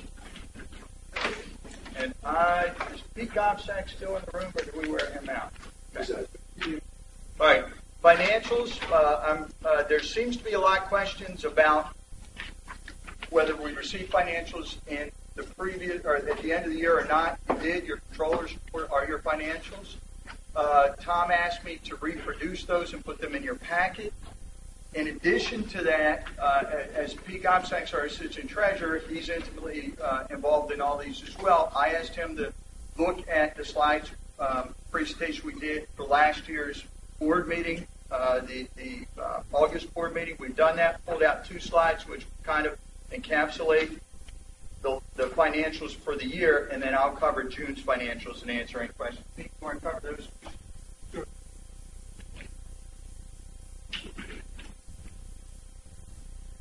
And it's only 2. These numbers reflect updated numbers from what has previously been distributed in the controller's report, which went to the directors and others around the middle of May, maybe May 17th, something like that. So you've already received the controller's report, and those numbers were unaudited, subject to year-end adjustments, not just adjustments resulting from the audit, but also year-end closing adjustments, if you will, which is standard. In the meantime, we've had in addition to the controller's report, the treasurer's report, which has appeared in the summer edition of the Ocean Pines report, and commentary of the treasurer is in there, together with the summary financial statements in that packet. Those were, again, the unaudited numbers. The audit has been completed, the field work. The financials are being processed now to be finalized, but they're not yet finalized. But nonetheless, the numbers are solid. So what you see here, there are 2 slides. One is this one, a summary, and the next one will include the detail of the amenities. What was reported earlier in the controller's report, those of you who still have it, was that the year ended up positive to the budget by $14,687. This varies from that by $59. So the final number here, the operating, it's not capital and it's not some other things, but the operating budget in the lower right-hand corner, $14,746. So a lot of the year-end closing adjustments, some went up, some went down. The most noteworthy change between what was reported previously as unaudited and these numbers has to do with the amenities. The amenity performance here is a little better than what was reported initially because, again, year-end closing adjustments. Some related to truing up revenue, some related to expenses. So I'll just take a moment to go through these and then the amenities again on the second slide. Can everybody hear me all right? Doing okay? All right. Budget, actual, and then the variance is the last column. Obviously, and this, as Bob suggested, this is something I developed a few years ago as a format for use at the annual meeting. And that had not previously been done, but I thought we ought to have something at the annual meeting, some financial, and so we presented this summary report. It includes some other schedules, but I've only picked out 2 for purposes of today. But it gives you a snapshot of the overall organization. Obviously, the most important, most significant expenditures relate to our police and fire. That's why they're categorized right up top there. Our budget for those 2 was $1,561,166. We actually achieved costs of $1,436,771. Therefore, $124,395 favorable for the year. Can we ask you questions as you go along, or should yes, we wait? Go ahead. Yeah, go ahead. Okay. Now, if I find I'm getting 6 or 7 questions, No. maybe It's good. It'll make sense. Go ahead. What makes up that $124,395? How do we get a positive variance in a cost center? What did that represent? You spent less money than you budgeted. I understand that. What does that 120 spent less represent? What do we spend less on? What does that represent? You want the 16 categories that comprise it? Or well, no, you don't have to get that detail, but Was there any All right, one item in there Jack, that all right. comprised I get you. 50%? I get your drift. Okay. I got your drift. Okay. In the police, very simply, the most significant variance that resulted in that 31,000 was additional grant received from the county. We received a $50,000 increase in funding from the county. That additional revenue was the majority of that favorable variance of 31,000. It was offset by some other expenses. Okay. In the case of the fire and EMS, that is very simply the true-up adjustment that was built into the MOU, Memorandum of Understanding. Essentially, a couple of years ago. True up. You lost it. What does true up mean? A couple of years ago, the board, frankly, Tom Terry and I worked on it together, met multiple times with the fire department, ultimately with the board approving a modification of the existing agreement between Ocean Pines and the fire department. It gave them greater certainty and confidence in their funding, which they were pleased with. It also built into the agreement a provision that is the explanation for that variance right here. In the past, we have funded them based on their budgets. When their budgets were different from actual, as any organization is, there was no mechanism to true it up. So we built into the agreement with the fire department a true-up provision. Works both ways.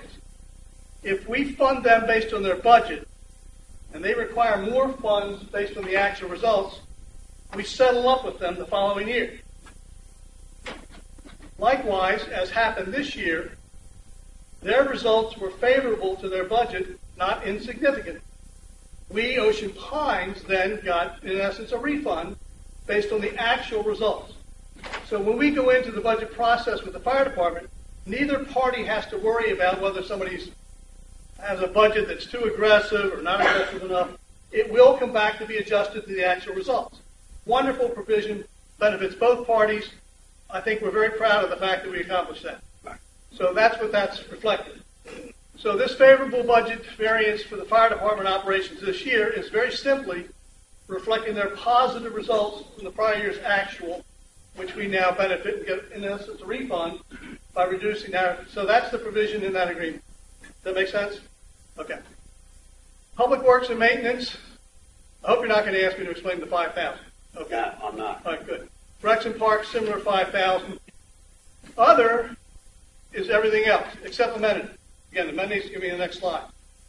The 261,000 favorable variance for all other, we budgeted for all those other departments, and it's administration, general manager's office, finance, public relations, etc. Again, not the amenities and not the key departments which you see up there. These are cost centers. Cost centers. Okay? Now, as you all know, I think from covering the financials over the course of the year, certain positions were not filled, namely HR and IT, right? That explains about half of that 261,000 favorable variance. When you take into salaries, insurance, fringe benefits, taxes, and so on and so on, that's about 135,000 of that 261,000 favorable variance. There's also, it's both favorable and unfavorable. It's a favorable dollar variance. We had more interest charges, if you will, on delinquent accounts this year, by the tune of about $30,000. Other items in there, finance department itself had a favorable variance of, I guess, 23,000. General manager's office, 7,000. But also there's a $50,000 item in there for CPI. And that relates to both additional revenue, greater revenues than budgeted. Building activity is up. When people build houses or sell houses, resale certificates, we get revenue from that. And the activity has been higher than in recent years and higher than budgeted. So the combination of additional revenues above that which was budgeted for that kind of activity, as well as some expense reductions, resulted in CPI having a $50,000 favorable performance to budget this year. That, I think, explains about 240,000 of the 261,000. Okay? Now, let's move on to the amenities, which is the next page. We budgeted, you see the very last line there, 191,475 in column 1. That's the net effect of last year's budget, and I emphasize budget, we actually not only did not achieve a profit, if you will, we actually had a loss, a net loss on all the performance of the amendment, $167,000. So the variance between what was budgeted as a profit, if you will, and what was incurred as a loss in the aggregate was $167,000. It was a variance of $359,000. Now, one by one, I've grouped these, obviously, with those in brackets up top and those without brackets down the bottom. As you can see, and I think anybody who's been paying attention to the financials, and I think the weekly publications and some that are monthly, every issue contains some financial information of OSHA month by month by month by month. Well, this is the 12-month cumulative total. And what you see is golf. I think its loss the prior year was $545,000. It was budgeted for $150,000 loss this year. Came in at $326,000. Yacht Club was budgeted at $105,000 loss. Actually achieved $189,000 loss. So it was $84,000 worth of budget. We all know the Yacht Club. In its final days, it was deteriorating. It had to be closed even before the intended closure date of it. And so there were consequences to the state of that building. We missed budget there by that amount. Aquatics, $119,000 was the amount budgeted. $194,000 was that actually achieved. The biggest variation in aquatics was membership, quite frankly. And that's although we're starting to see that turnaround in this current fiscal year, don't forget what happened within this fiscal year. We had the pool closures at the Yacht Club last year. That impacted memberships. People delayed getting their aquatics memberships. They wanted to be certain that the pool was going to be open before they laid out their money to get the membership. In addition, the policy that changed a few years ago, we used to be on a May 1 anniversary date for all memberships. So if you came in June 1 with your money, you really only got 11 months, right? Now, it starts from the day you lay down your money. So what happened last year is people stood on the sidelines, waited to see what happened with the pools. They weren't there May the 1st. They waited. And they may have come in June or July. So we were deprived during this fiscal year of the revenue associated with that because of the delays, right? So it makes sense that we were off that year. Tennis is tennis, $11,000, $19,000. Now those that are profitable, did you not hear me? No, you may not. So he's chairing the meeting. No, this is not my meeting, okay? Okay. But in public comments, you'll have that questions to be asked during public comments, sir. Okay. So we now move on to those that are profitable, and as you can see, those profits substantially offset the above items where we actually incur losses. We've always looked at it as a net sum game. But the marinas, again, were negatively impacted, again, by the Yacht Club situation last year. Remember, we had fuel tanks that weren't timely opened and so forth. So that impacted marina, the slips. Revenue from the slips was another factor in the performance last year of the marinas. The beach club is pretty close to budget, 5,000 variance. And the beach club parking continues to be sort of the cash cow around here, with $374,000 in profit against a $357 budgeted amount of profits. So all in all, these various and sundry revenues, 8 in total, produced a $167,897 loss for the year. Okay? And that's it. Questions from the board? Yeah, and in the budget process, when you guys look at, let's pick on the beach club. The beach club was budgeted for $83,000. That's a net, Jack. That's a net. Okay. Okay. And your actual was $78,049. Is that correct? Correct. So when you go through the budget process, do you still take the same aggressive approach on the revenue side? Or do you look at these numbers and mitigate your projections in terms of revenue? How do you use these numbers when you go through the budget process, like we went through for 14-15? I'm not sure who you mean by you in your sentence. Well, I mean the administration. I mean the budget is. I'm not the administration. The budget is put together by the. You help out. I help out. Yeah. The budget is put together by the administration, and it's a simple question. You take past performance into consideration when you budget on the revenue side. Jack, I would say that like any operation, business nature or any other nature, takes into account a lot of factors when it sets its budget. Those factors obviously include, very, very importantly, prior history, also includes economic trends, also includes demographic changes. You can list probably 25 factors that you have to take into account. You can't develop a mathematical model to say plug it into the computer and spit out based on last year what next year's budget ought to be.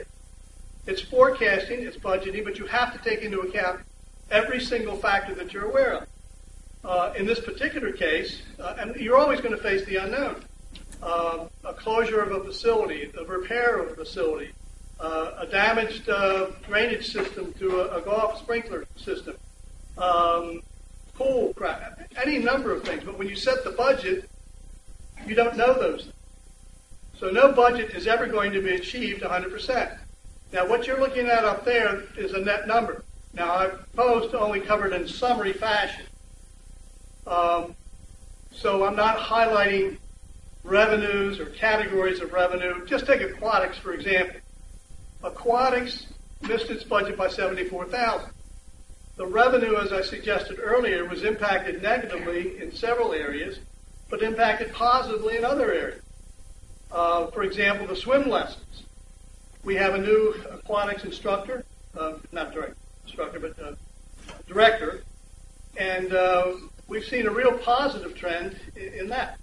The membership obviously was impacted, as I suggested earlier. So you can set the budget based on history and modify that based on new planned programs, for example. That's a good example. Rexton Parks, by the way, had some new innovative programs this coming year, and it was budgeted associated revenue.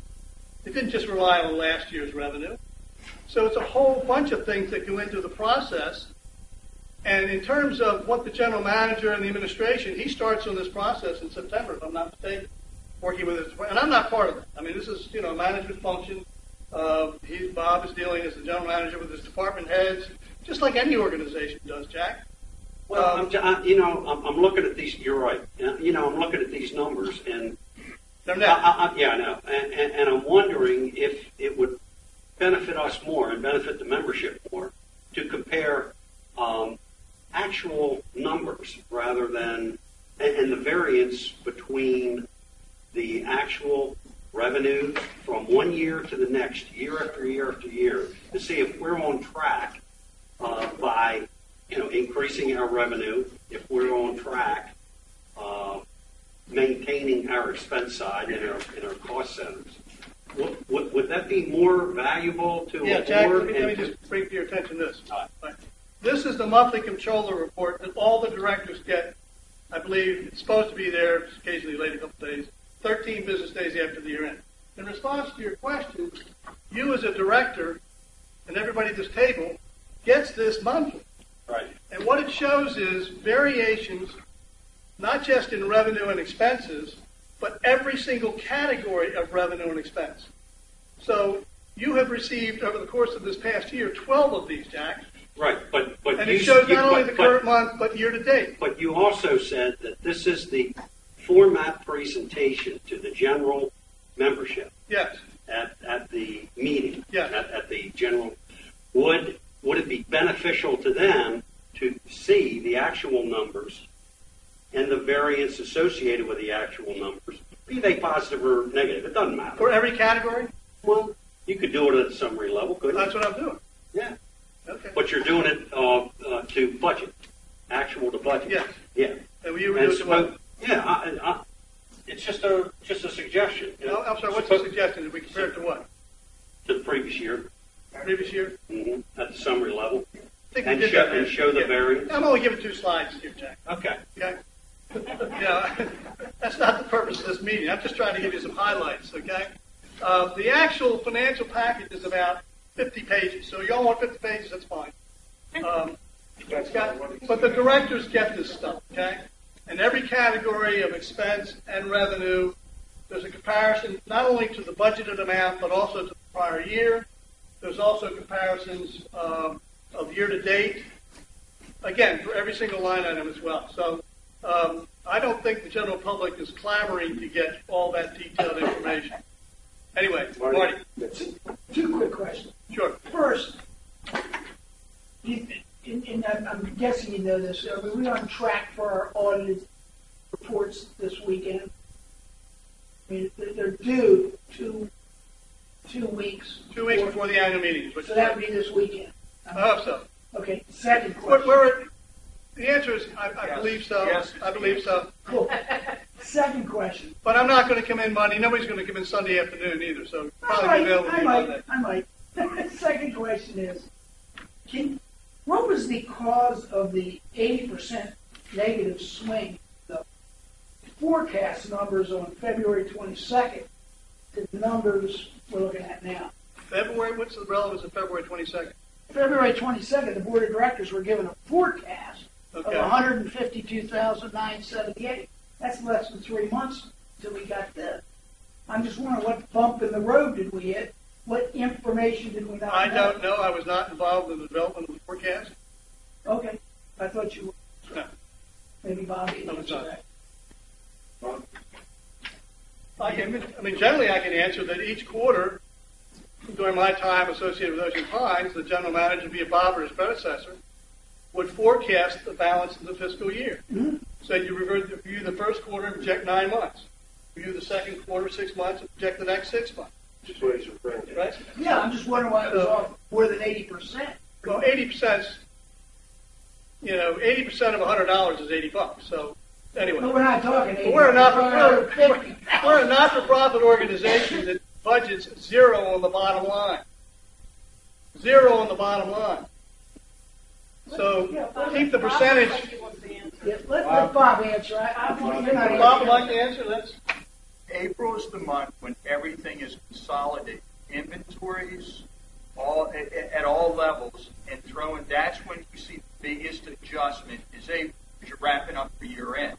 And the big impacts are inventories across public works, yacht club, beach club. Beach club's not as big, but yacht club is. That's when, if you notice, the last 3 years, that's when we've had our biggest adjustment, that April month. surprise. Because we're truing everything up and don't do inventories at that level until you get right down to the end of the year, and that's where you have the biggest adjustment. It just makes it difficult for a board that's trying to approve a budget. Well, no, actually, budget's already approved that point. here's where I'll give you the other The side. numbers were even worse for the report. Here's where I'll give you the other side, though, Marty. When you say it's more difficult, the primary goal and objective, and if it changes, the board has to direct me on this.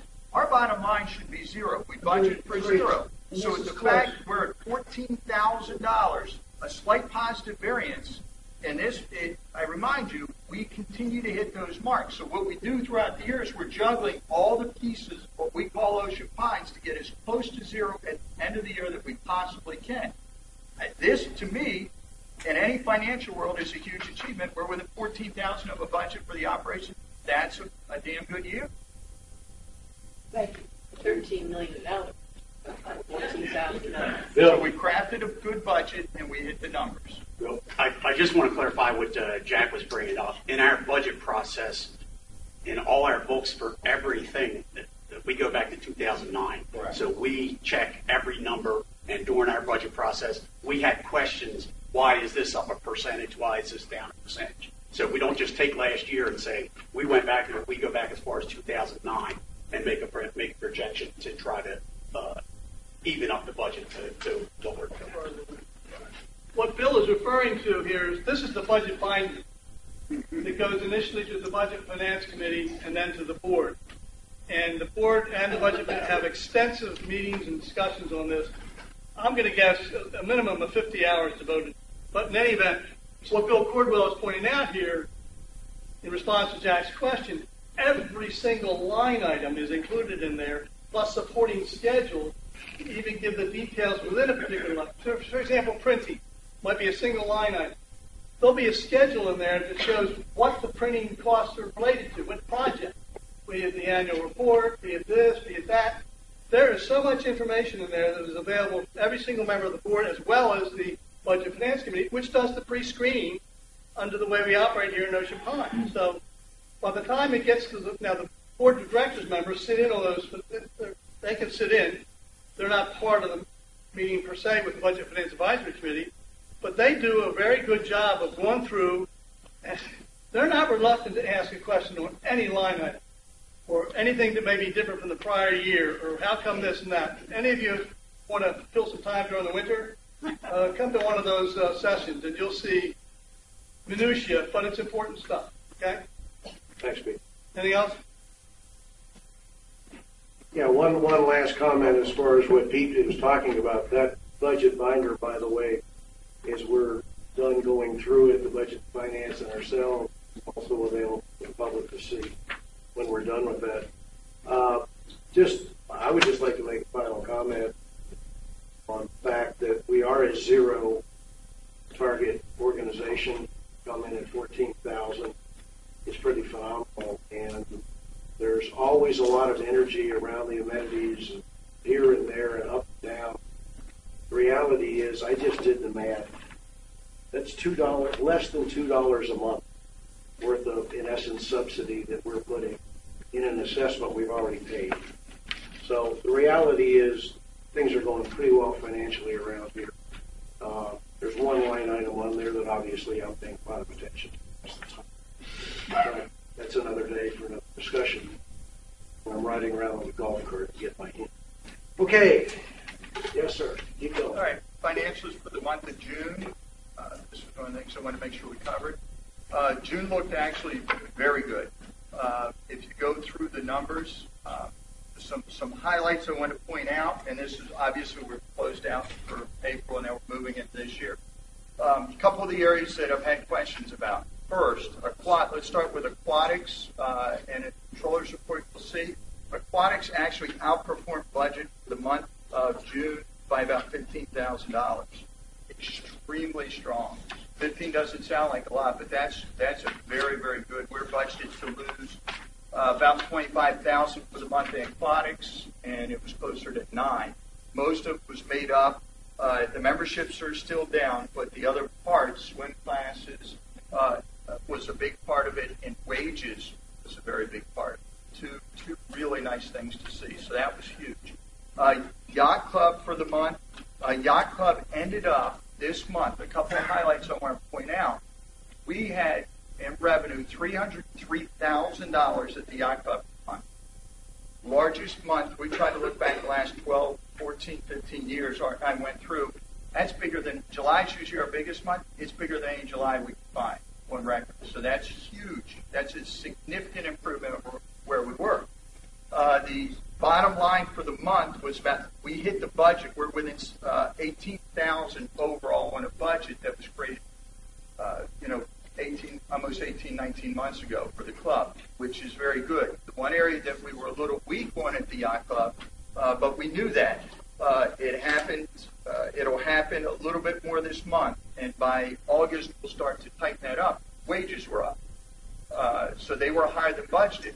Interesting fact that our revenue was up by 23% over what was budgeted. Now remember, our budget was extremely aggressive. We exceeded that by 23%. Our wages were up by 23%. Just interesting number there. The other thing with the wages, two things at the club that knew we were going to be a little heavy on. There are two areas that we knew coming out of the gate. You think of it, it's a new club. We're going to have a startup period. Okay? So we took a hit in May because we were only open for about 9 days in May. Had a very strong time that we were open, but we took a hit. And as we rolled into June, continued with wages because we had a lot of training that we were hoping to have in the April timeframe, but the building wasn't ready for us, that we had to, as we opened, also pay people to be in for training. So training was huge, which impacted the bottom line. The second part of that is we overstaffed in several areas. The two biggest gripes we've had for years, and everyone can attest to, consistently good food, and we think with Chef Tim and Chef Rob, what they're doing out in the kitchen, I've had the vast majority of white hair has been awesome, great. The only challenge we've had, we're having a little bit with the temperature of the food, and we're trying to dial in with the heat lamps to make that more efficient. We had waste in June because again, you're rolling out new product. If we didn't like it, it was interesting to watch. Tim didn't let things go out of the kitchen if they looked bad. I mean, I saw him throw trays away some days, and I'm just in panic mode, remembering what our numbers look like. We're always looking at food costs, but really, really focused on quality. That says a lot for him and what he's trying to make sure goes out of the kitchen. Secondly, the other hit we took, in addition to the inconsistent food, second hit we took was poor service.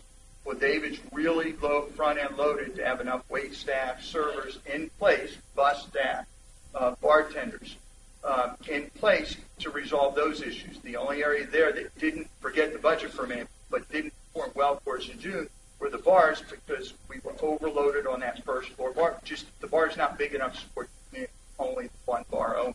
Now the Tiki Bar is open, that relief valve has been set, which is what we had anticipated. So June for the Yacht Club actually was very, very strong and very excited about that. Other areas, so the bottom line for the month of June was we were within $4,000 of budget. Pretty good. The loss we're trying to make up, we have accumulated about 65 in total year-to-date loss, and a lot of that was between the golf. Let me make sure I talk about golf as well, but between golf and Yacht Club with the startup, golf budgeted, and I've been looking real close at those numbers as well because obviously golf's a big issue right now. Some real positives are rounds and revenue are up for golf. They didn't hit their budget, but they exceeded any of the previous years. So that's a positive sign. The challenge is May and June were their two most aggressive months of budgeting. 42%, 50%, or 51% is what they budgeted over previous year. Well, they hit about half again of what they budgeted. So there were 25% of what previous years were, but they didn't hit the real aggressive 4250. The good part is July, August, and September, if you're looking at their numbers, they're much more conservative in their approach to their allocation of revenues. They're closer to 7, 8, 9, 10% for those months. So the opportunity for them, if they keep that 20 to 25% above what was budgeted number, which is what they hit the first 2 months, they'll then start to make up some of the hole they dug in May and June because they just over forecast. So that's actually positive, but they still have a lot of work to do there. The rest of them were pretty much on. Everything else fell in. Overall, bottom line for the month, the association was $229 within budget. $229. I mean, you can't get any closer than. Questions on that?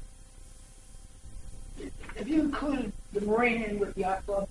Yes, okay. Because it's operated out of that area now. Anybody? Once, twice, sold? Okay, hold on before you disappear. I have one Yacht Club sheet to give you other than that. What? I have one more sheet to give you. Oh, go ahead. All right. It's not budget related. So you want to stay on financials? Print it as big as we could, the dashboard.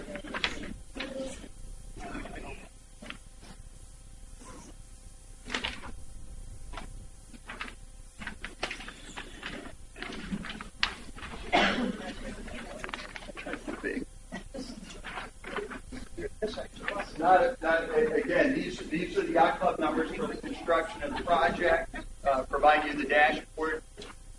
One of the reasons you didn't get last month, and there seemed to be a lot of stir about it, we didn't have any new numbers. The only additional number we had last month that validate was part of the draw that we paid to Harkins, which was $100,000. Other than that, there were no updates. We've really been dialing in the last couple of weeks. Now, project's not fully complete yet, and you'll see we've given you greens and reds and color-coded, so it should make it relatively simple, but there's a lot of material. So over the next week or two, as you go through it, if you have questions, shoot me an email or give me a call. There's no way you're going to be able to look at it all right now. Bottom line is we're still have a positive 6,314 with all of our numbers as conservative as we could be. You know, we try to go high on what everything cost us, and most of these are already paid now. Okay, so you have that to work with. That's all I have, Tom. Okay. One other thing, having to Marty, we'll insert the update on the special meetings we had at this point. You want me to do that? Yeah. Under minutes, although I don't have the minutes, we're winging this. June 27th, there was a closed meeting. Purpose of that meeting was a discussion of how to protect membership equity in a house going to foreclosure by others. There was a vote at that meeting. Stop me if I start saying something I shouldn't say. There was a vote at that meeting to enter into the fray, and Ocean Pines did indeed purchase that property at a foreclosure sale. On July, that's pretty much it, right? July 9th, another closed session meeting on the same subject, and the vote at that meeting was to not enter into the fray because we didn't feel the equity justified the risk. We just needed to get that into the record as to what happened in those sessions. Obviously, we're taking the next step in going after the money that's owed to this organization. And if I can paraphrase, if money is there, property is above water, it's not. There's an opportunity for us to effectively get our money back.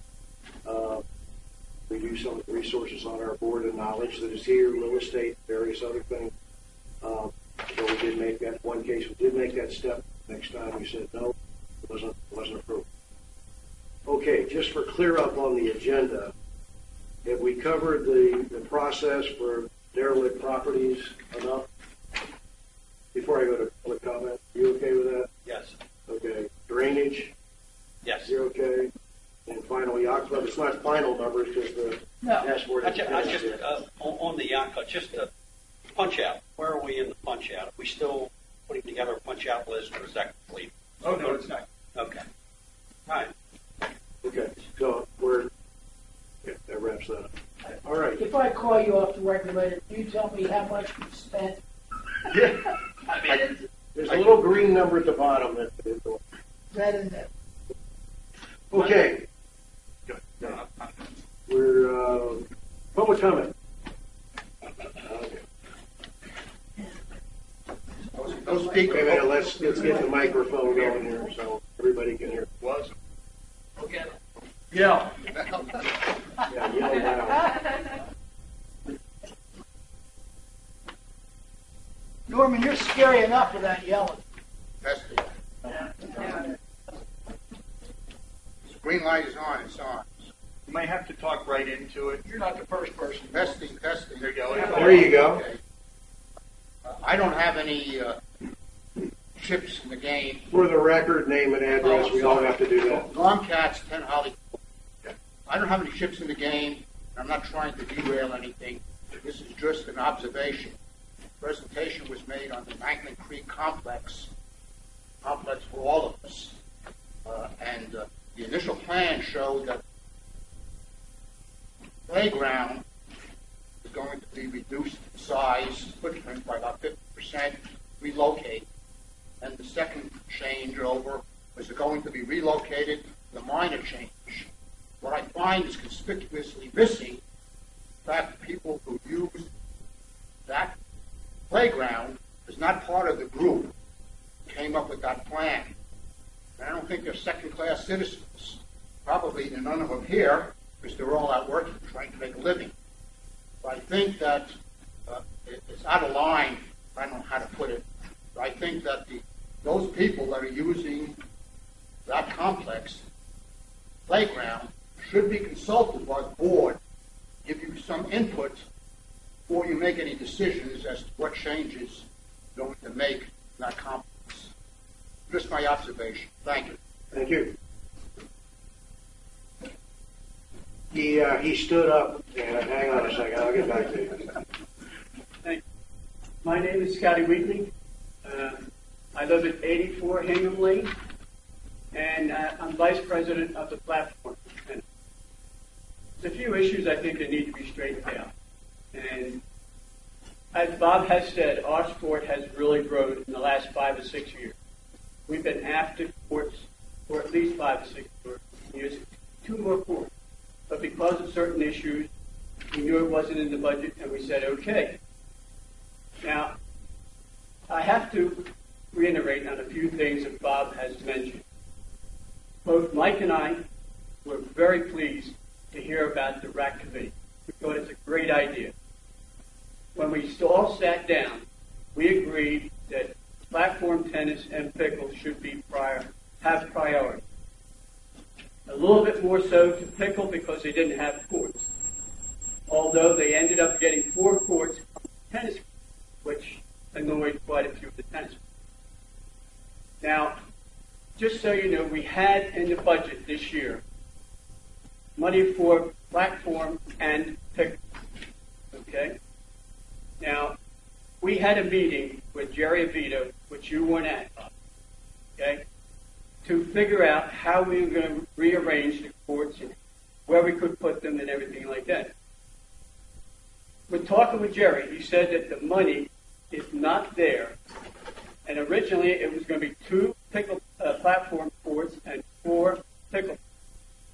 That was the original plan. With Jerry's insight into the financial end of it, he said we couldn't afford to build those platform courts and the 4 pickleball courts with all the renovation that has to be done to the groundwork. So we had already put in for a grant, as you well know, $5,000, which has to be, they have to be shown that there's something being done before the end of April. Okay? What Mike and I did was to really help pickleball. And what we agreed to do was we knew that tennis wanted to get the lines off of their courts.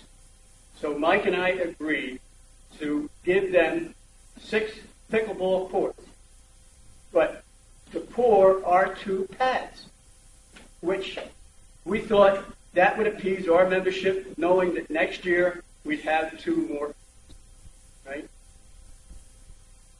That was, Jerry Avita was very receptive to that, okay? So the last meeting that Bob was at, when Bob turned around and said that we all agreed to the plan, right? And Mr. Terry, by the way, the wheels are not falling. When he said, do we agree to the plan, we looked at the plan. The platform courts were exactly where we wanted them. Okay? Yes, we agreed that the plan looks good. Dale asked it, okay, is everybody in agreement with the plan? Yes, we were. At that time, I said to Bob, are we getting, now all of a sudden it went from 6 pickleball courts to 8. My comment was, we are getting our platform pads, right? No, you're not. Now, I know Bob's got a big overall picture. We've been after these courts for a long time. We gave up quite a bit to give Pickle what they want. All we're asking for is to please keep us in mind and let us have our pads so that our membership knows that it's coming next year. Does any of the board have any questions? One quick question. Is the size of the paddle, the size of the pickle, the same size? Yes, they are. The same size.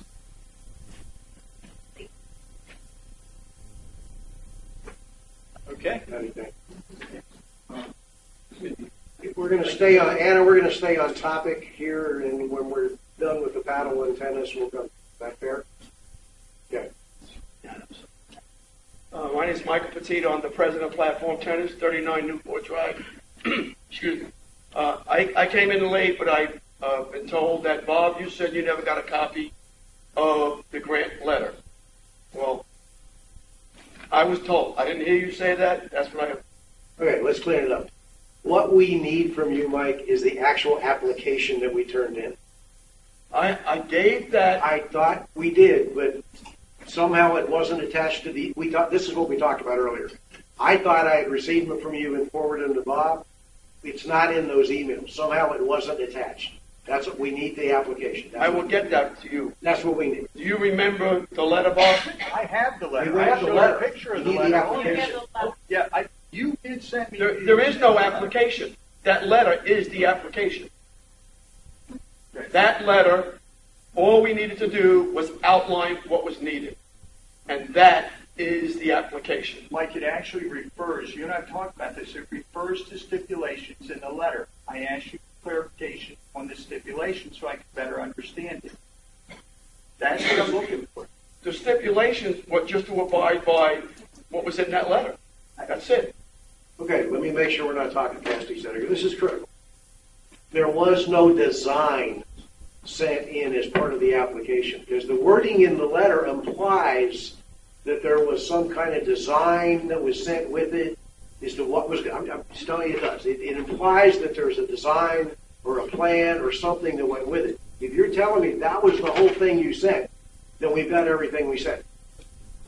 Their letter back, the rules imply that there's some kind of, as long as it's built to what we proposed.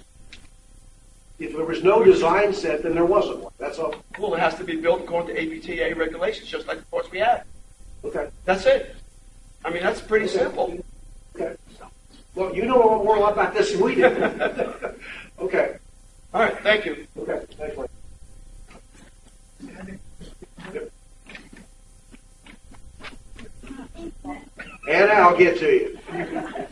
Trust me, I'm going to get there. I'm just going to stay on topic. Right. Hi, my name is Marie Lenzinski, and I kind of play all three sports. I play pickle, I play paddle, and I play tennis, and I love them all. Marie, your address, please. But I'm looking at the fair perspective on this. We need your address. Oh, I'm sorry. I'm at 22 Castle Drive. Okay, go ahead. I look at the fair perspective on this, and I take people at their word. And we have, as the paddle group, went the path that we were supposed to go. And we were granted the money. The money was granted. You are going to get your 2 paddle golf courts. Communication is a difficult thing. Call Verizon. They're a communication giant. So I think that all 3 sports have got to find a way to come together.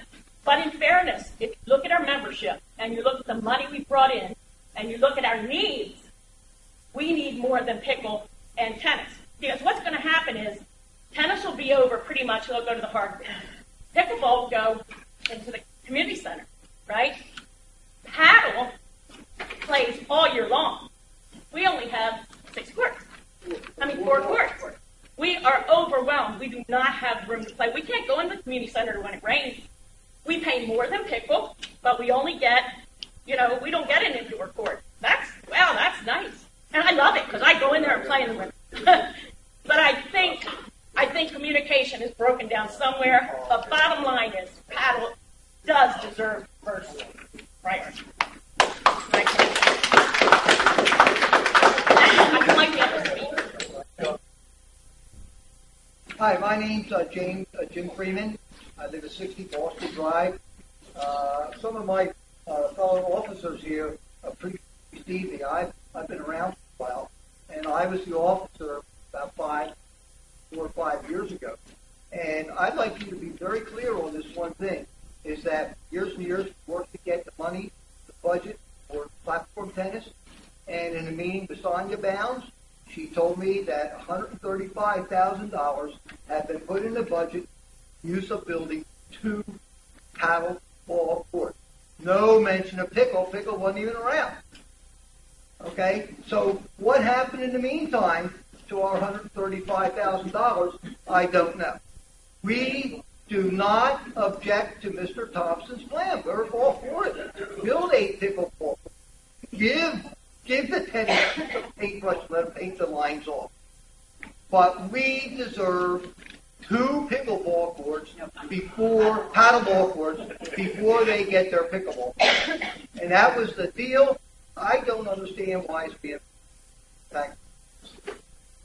Just for clarification, so everybody, just for clarification, the budget books refer to both paddleball courts and pickleball courts being built with the 135. They're both in there, but the two pickleball courts are in. Paddle, excuse me. Paddle, four My name is Judy Freeman, 60 Boston Drive. I just want to say to the board, I'm so impressed with you. You guys, you got back to us right away, and you were awesome, and I respect you for that. Nobody ignored us and did not feel like nobody was listening, and so thank you, no matter what, thank you. But what I wanted to say was, a lot of it is about the RAC committee and our voice. What happened was, we don't even have a RAC committee, and so all this came out of the tennis advisory committee, and so decisions were made there. But if we really truly mean what we say, and we're going to come up and come up with a solution as a group, well, we don't even have a committee. So how can we say that we agreed and it was decided if there is no existence of a RAC advisory committee yet? So, and I have to say, we've made over $100,000 for the last 10 years. So we've earned a lot of money, and we're just asking for what we feel like we really worked hard at. And we are trying to, we're a business, we're a small business, and we make lots of money for you. So I think, $100,000 over 10 years, that's not a bad profit. And I'm hoping that the public and that you have an awesome, I'm just hoping that see that we get our input, and it's a fair thing to give us what we were promised. Thank you.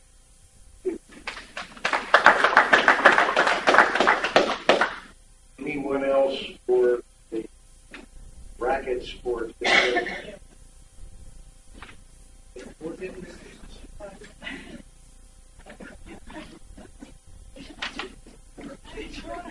My name is Dale Lash, 45 Sundial Circle. I'm chair of the Tennis Advisory Committee. First, I'd like to call your attention to recommendations that were made to the board in December. And they were made individually. This wasn't a blanket email. But each of the members who were on the board at that time received an email message from me and a reply. Just excerpting from Section 5 on the recommendations for board action. The Tennis Advisory Committee strongly recommends CIP funding in FY 2015 for the construction of 4 pickleball courts and, as funding permits, 2 flat courts. The recommendation goes on to talk about why pickleball is most compelling. And in addition, how the use of 2 tennis courts that have been made into multi-use courts has created a problem for tennis and will present major problems come winter. Let me just excerpt briefly from that. Soon freezing temperatures will force the 8 hard-true courts to close until the spring, and tennis players will descend on the hard courts. There are many more tennis players from December to April who want to play than there are hard courts to accommodate. The well, apparently you haven't been around. About 25 to 35 feet. Let's all be respectful of the speaker, please. Thank you. I'd like to affirm what Bob Thompson has said. His reference to multiple meetings that go back more than about a year. One's with Bob Thompson, as well as meetings of this adjunct committee made up of Mike Tito and Scotty Wheatley, and initially Jim Freeman from Platform, of the pickleball leadership, Julie Wolf and Frank Kramer, and from tennis, John McNulty, the prospective chair of the new Racket Sports Advisory Committee, met, and as of last week, this is the first time that there has been any discussion about platform ports being in this current master plan.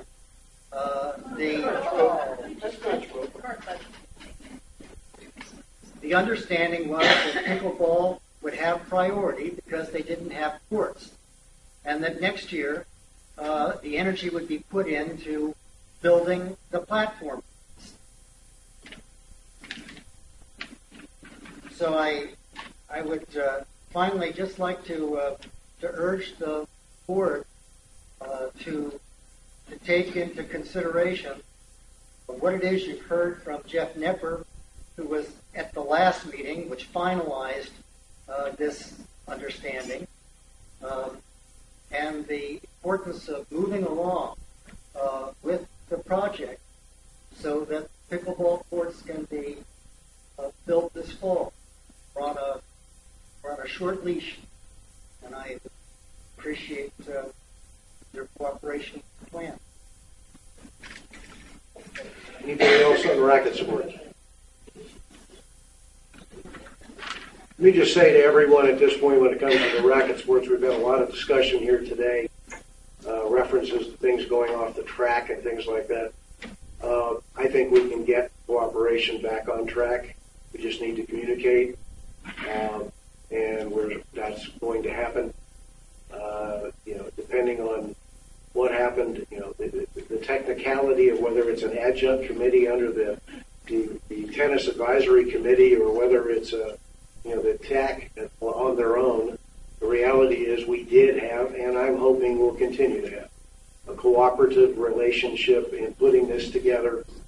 I look forward to Bob meeting with the platform folks to work through the issues, and then we will re-energize and discuss this further next week. We're going to get this solved. Okay? Anna, it's your turn.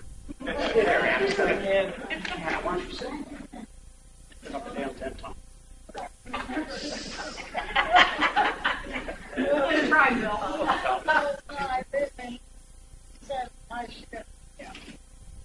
Louder. Can you hear me? I don't think it's working. Bill, it's on. You got to talk right into it, sir. Hi. Can you hear me now? You just have to wait for a little better. Take your hand off of it that's talking.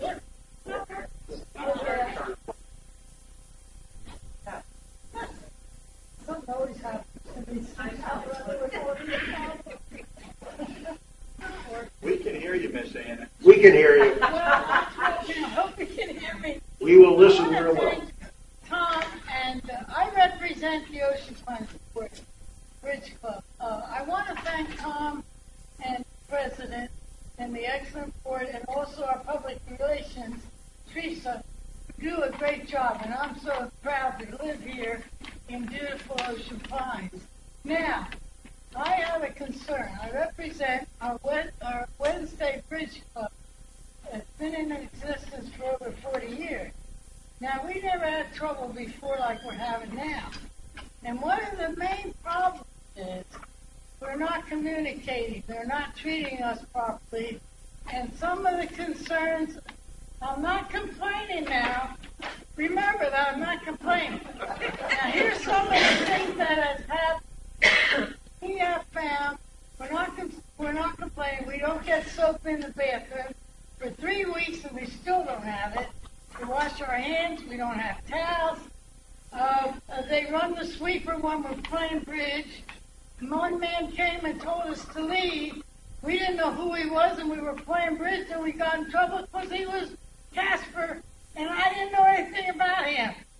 So what happened was, with all these problems, I got a hold of Bob on March 5th, and we came to some agreement, and he was very supportive, and I really appreciate that. Now, lately, they're not giving us a place to play bridge, or they're not telling me. On the March 5th, 10th, July 10th, they told me we can't play bridge on the night 16 or 19 Wednesday, whatever that day was. And they knew a whole year that Casper does this every year. Well, why didn't they find us a place to play bridge? I suffered from that weekend to Monday, calling everybody. Nobody responds. So when I got a call, they said, "We're sorry, we can't find a place for you to play bridge." Now, is that right? I mean, come on. We're not arguing about anything. We're trying to cooperate with everybody. And we're not complaining. Again, I'm saying that. All right, now, well, I went all around trying to find a place I called the Yacht Club. They said we couldn't play there. I said, why not? Well, we don't open until 11:30.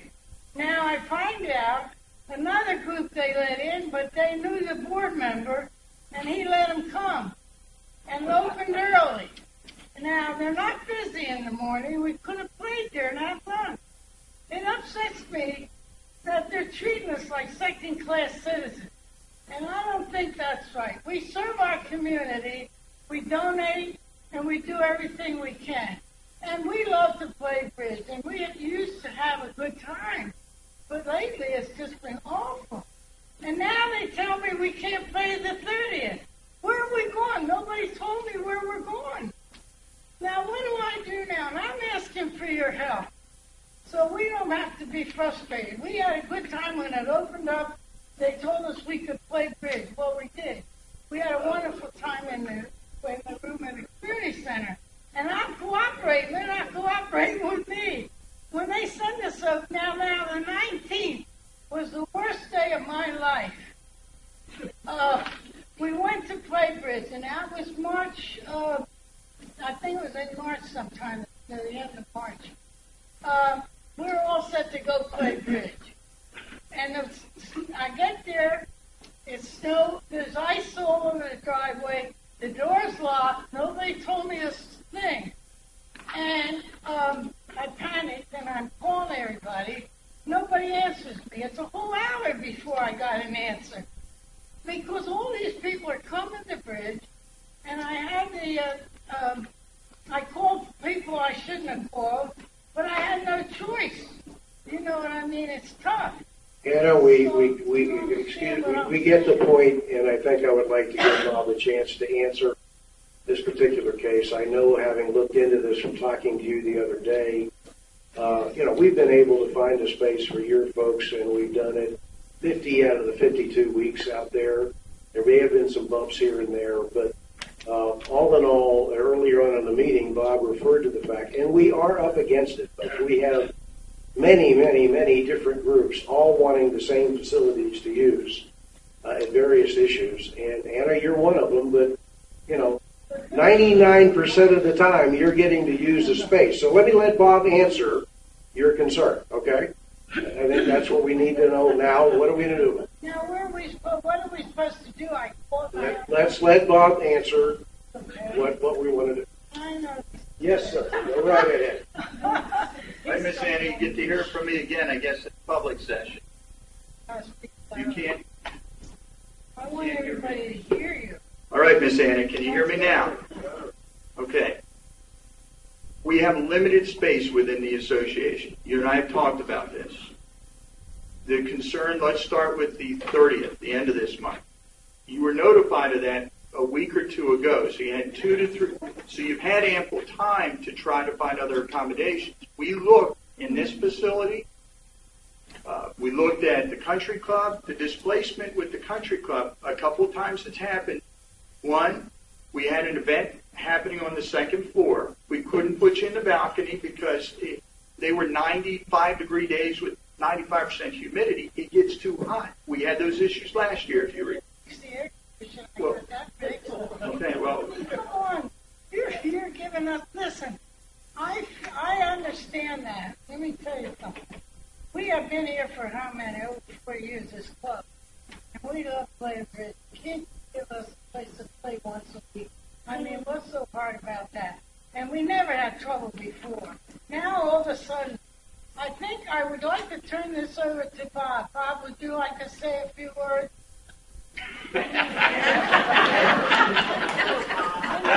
Bob, it's the name. Trust me.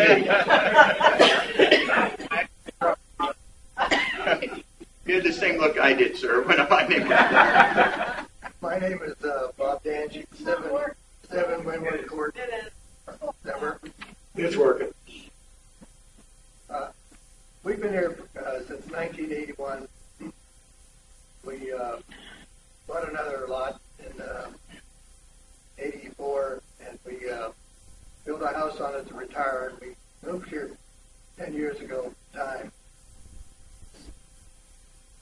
We have been playing, wife and I have been playing Tuesday night bridge last time. And been a lot of difficult times, both of those bridge groups. When I think the board needs to know these ladies are playing in freezing conditions.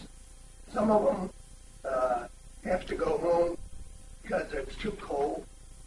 They're playing in hot conditions, and it's so hot that they have to go home because they're getting sick.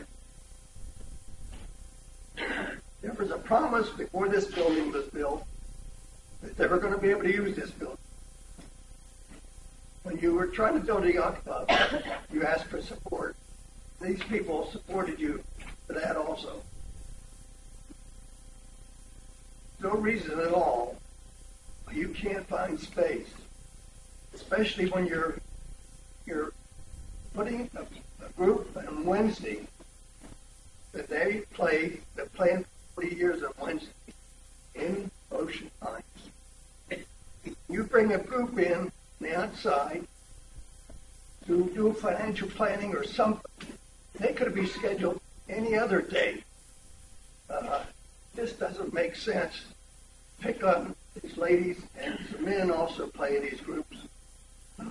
This doesn't make sense. Now, to answer that, the majority of the time, your bridge club gets the country club pretty much exclusively on the second floor on Wednesdays. 2 events occurred this day, correct? Right. So, well, hang on.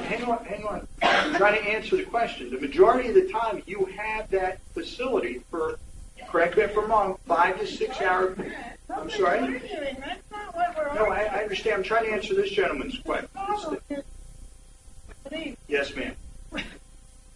You make me laugh.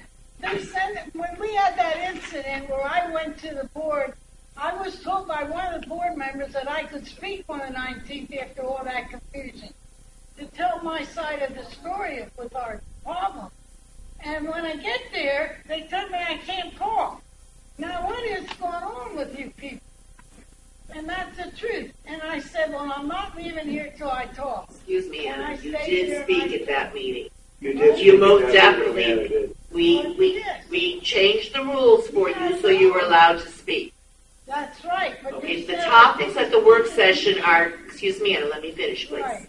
The topics for the work session are 2 topics, and you were not one of the topics. We changed the rules so that you were allowed to speak at the end of the meeting. So you did speak. Fine. I appreciate it, and I'm not complaining. Now, what you did was you sent us over to the community center, and then they come in at 12 o'clock and say we have to leave, and I'm fighting with Joe Reynolds' wife. I didn't know it was his wife, that we have to get out. You know, it's ridiculous, and I can't take it anymore. Anna, you do it. Thank you very much. You can sit. Thank you very much. You'll help us. Where are we going from? We're going to, Anna, have a seat. We're going to work on this the best we can. Okay? If we are working on it the best we can. Can you let me know before Wednesday? We will, as we have been doing, you get communicated with many times in advance of changes. Please answer my calls. That's what. We do answer your calls. I call you back all the time. Okay. Yeah, we do communicate. Again, folks, we're not trying to put this aside. The reality is we're doing the best we can. We have 3 meeting rooms in this entire facility here. You can argue if that's the source of the problem or not, or a country club that gets cold and hot. Yes, ma'am. Hi. My name, I can speak louder without can speak louder without that. My name is Linda Horst. I reside at 374 Ocean Parkway. I'm approaching you at this moment to ask for you to check with your lawyers that represent Ocean Pine. I am a grandparent. I have a lot of visitors at my house that have children, and I would like to know how close a registered child predator is allowed to be and be a member of an amenity here in which children frequent and children are very close by. I do not know what the legal distance is. I do not want to impose on this person's legal rights. They have rights, and I do know that. I have rights. When I stumbled upon this information, I researched it and found out it is a Tier 3 child predator who is currently registered. As a grandparent, I was appalled and I was extremely upset. I just had visiting with me for the last 5 days 13 children of friends. I wouldn't take them there, even though I have no idea of the frequency that this person visits the amenity this person is a member of. I do not know that frequency. I do know the person is a member, and he is registered online, and I checked that as recently as last. I want your legal team to please check that, and I'm just requesting for that. I do not want to impose on anybody's right, but would your legal team please investigate how close somebody's allowed to be to one of our child amenities? Thank you. Ma'am, I can tell you I've already checked into it. Now, I don't know the amenity you're referring to, so I'd be happy when the meeting's over, I'd like to talk to you about it. However, recently one came up at our tennis facility was a concern. I don't know which one you're referring to. And I did look into it, did check with legal. The member has a legal right to use the facility. Despite the fact that children frequent it? Yes, ma'am. Okay, and despite the fact that there is a park in which children are there unattended with their parents because it is an open facility for children. Yeah.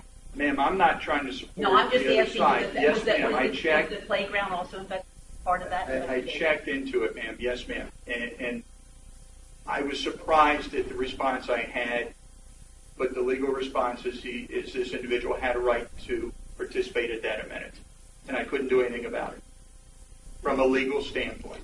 From a legal standpoint? Yes, you ma'am. checked the legalities of that? I did, ma'am. Thank you. I wanted to make sure that the legalities of that. So we, still after this meeting, we would like to know what amenity you're referring to, so we know. I mean, kind of walking blind here, but we'd like to know. Well, I'm shocked and I'm appalled that it's. No, that so is apparently you were too. That is the answer I you got. did, so I'm with you. Yeah, maybe the laws need to be changed. You're right. Yes, sir. Hi, Ed Golf 34 Battersea. As you know, I'm interested in the junk quote derelict vehicle issue. And after listening to the conversation today, I'm a little confused. In the June 4th session, I thought we were going to resolve all of this within 3-5 days. It doesn't sound like we did that. Are we ready to take action on some of these places, particularly the place next to me, 32 Battersea? Are we about to initiate some action, or are we still talking about this? And also 52 Battersea is an utter disgrace, as you all know. Can't believe that issue has lingered as long as it has. And I've met some of my neighbors down that end, and they are livid that this has been allowed to continue for this long. Are we ready to do something? Again, I'm confused. Were you here earlier in the meeting? Yes, sir, I was. You know I'm ready. All right, well, you'd be Yes, ready that's right, to you do do. anything, or, you know. I can't do it alone. I thought we were going to have the procedures in place by this date that CPI or whoever would start going on these properties, or whatever it takes, maybe that's not right, to initiate action. So we're still not there? Not there, but next Wednesday we better be. They're on our list, 37 and 52 on our list. I'm sorry? 37 and 52 Battersea are on the list that we were talking about that will be taken care of. 32 Battersea. No, it's not. No violation on file. 37, 52.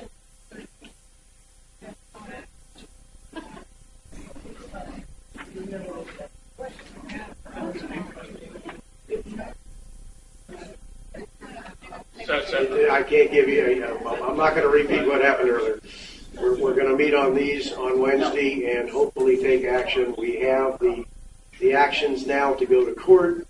We simply need to vote on it, which I'm hoping we'll do next Wednesday. Okay, but in my case, again, all right, apparently there hasn't been anything issued at this point. So, I mean, can't we follow the existing procedures and at least first take the first steps?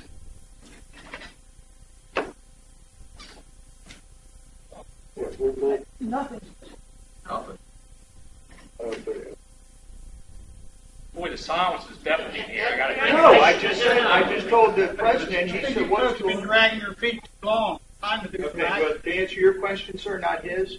I have 52 and 37 written down. It's on that report that I distributed today. 37.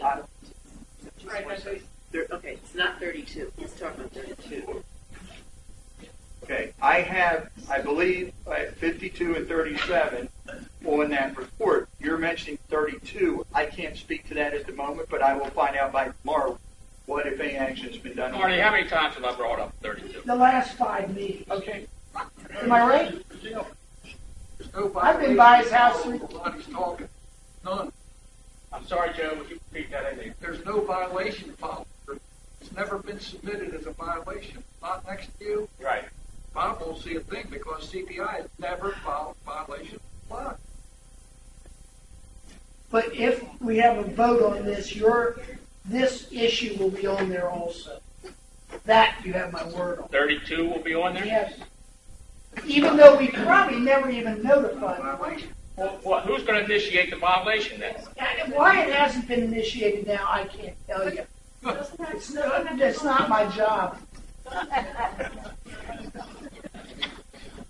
And have you, just a point of clarification, have you gone down to CPI to file? Yes, I've gone to CPI. Have you filed a complaint? I'm sorry? No, I'm sorry. Excuse me, please. Excuse us, everybody. We're trying to help this gentleman. Ed, have you personally filed a complaint on that whole I wrote writing at CPI? I wrote a memo, probably an email, 45 days ago, or To who? 60 days ago. To CPI or to us? CPI. 32. So wait another week? Is that what I'm hearing? You got it. Okay. 32's on the list as well for Wednesday. No, well, it can't be unless we have followed the procedure, Tom. We'll check on what's going on. Tom's going to check it. My name you know that 56.0. We can't hear you, Miriam. Can't hear you. Know how to work it. Put your mouth. Speak right into the microphone, Miriam. The question that I have in my mind, and I would like the board to think about it and decide, what is more important for the board? To make money on our facilities or to give the benefit of the facilities to those of us who have voted for them and paid them? I think sometimes we are the backseat of the people here. It seems more important to the board for them to make money and give us the option of going someplace else or forget about it, rather than giving us a place to enjoy our clubs, our rich groups and things like that. And I just wonder, what is the policy of the A mixture of both. That's part of the conflict. This building doesn't make any money, does it? We make some. We make some. Some. Do we bump out of Ocean Pines Group for money? The higher priority, I'm sorry, Marty, the higher priority is if someone wants to have a wedding or has a wedding booked. And that was a conflict we had recently. Wedding had already booked. Mr. Chairman, would you... Anybody else? I think that what she's addressing, at least one of the things, is the Wednesday group being kicked out next week. When that apparently is a paid, you're paying, somebody's paying you, and you're kicking us out. Yeah, I'm fully aware of that. I'm also, and I'm not insensitive to your situation, folks. But let's understand, we've got hundreds of organizations in this community, all of which pay their assessments. They all want to use the facilities, and you guys have gotten that facility 50 out of 52 weeks. I mean, I'm not deaf to the situation you're in, but at the same time, we need to recognize the fact that the second floor of the country club on Wednesdays, I would say 48 minimum out of 52 weeks a year, has been set aside for you guys to use it. So as much as I'm trying to be responsive to Anna and I take your calls and I call you back, we do the best we can to work with you. There has to be some reasonableness here that says there are other groups that need to use the facility. Okay? So we're not deaf to the problem, but let's try to work it out the best we can. Anybody else? Any other? Joe? I'm sorry. Go ahead, man. Go ahead. I'm Ann Schwartz. We live at 98 Lookout Point. I'd like to know why the yacht club is not accessible to those of us that voted for it and paid. Is anybody in there on Wednesdays? Are you talking about having meetings there? I'm sorry, Ann. You mean to do your club play cards there? Is that what you're talking about? It's a restaurant. Understanding that some club group was allowed to go in there early, but the rest of us can't. That's not fair. And why are we not allowed to use it? Well, what club group has gone in there early and used it? There was some reference made earlier. Well, I'm sorry, sir. What was the club? Was another club. He didn't say the club. It was 10 o'clock. Well, okay, so there wasn't a group in there. Why are we not allowed to use the yacht club for functions? Why are we forced to go to restaurants and other places that are happy to take our money, yet we're supposed to support the yacht club? And we can't do it when we want to do it. We do it when it's dictated to us. Folks, look, here's what I can tell you what I'm focused on right now. The yacht club's a restaurant facility, okay? We're focused on food sales. Other folks use the facility. I heard someone say earlier, Ms. Anna, I think it was you, someone got to use it early and got to use it, and then I heard, no, that's not the case. There's always rumors going around. Here's what I can tell you. Folks that use it pay a fee to use it, okay? There's a turnover charge to use on the second floor because it gets dirty, it gets displaced, it's a facility that requires attention from, it's an area where we can make some money and we're proving we're doing it. Correct me if I'm wrong, your bridge group plays 5-6 hours, correct? 4, 5. I can tell you. 10 to 2:30. I'm sorry, ma'am? 10 to 2:30. And Miss Annie, you get there at 9 to set up. Yeah, I go here at 9. Yeah, see, I track the time. You have a large block of time, and you don't have a small group. It's not a 4-person player group. You have 9 tables? Well, 7. 8 to 9. Okay, so I'm closer. 8 to 9 tables. Think about what you're asking. You're looking for 5 hours of 8 to 9 tables out of business time where we could be selling product. This is early in the morning. You don't get it. Miss Anna, it's right through lunch. I need to buy lunch. When we can't, not every week, only when we can't go to lunch. Why can't we do that? I don't know. I mean, I just want your help. That's why we came here. We love you and we appreciate what you do. Really mean that. And we love Ocean Park. We want to stay here and enjoy it. Joe, you had your hand up. He fell asleep.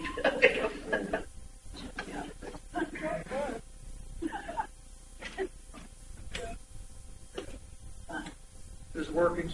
Yes. Is it working up there? Is it working up there? I can talk into it. Talk into it. We can hear you.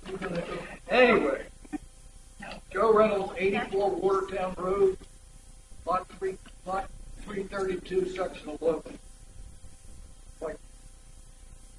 That's from the old days.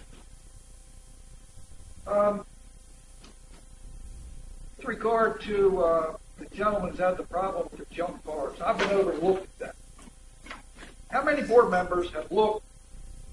Gentlemen, please. Yeah. How many board members have gone over there and looked at the two, what he says, junk cars in the driveway next to him? How many board members have looked at it? Okay. Most of them. That's good. I called CPI. CPI has never filed a violation on those cars. Nothing. Nada. Zero. And I asked, why not? And they said, we can't go on the property. And I said, you can go on the property because MO1, that's most people, MO1 says the general manager has the authority to tell his inspectors to go on the lot. But they won't go on the lot because the general manager won't tell them to go on the lot. At least that's their story. But that gentleman's very frustrated. He's been frustrated for a long time. Those cars have been sitting there, by one account, 7 years. By another account, 14 years. I'd be a little upset too if it was next to me. Now let me tell you what MO1 says. Somebody needs to read this stuff and start following.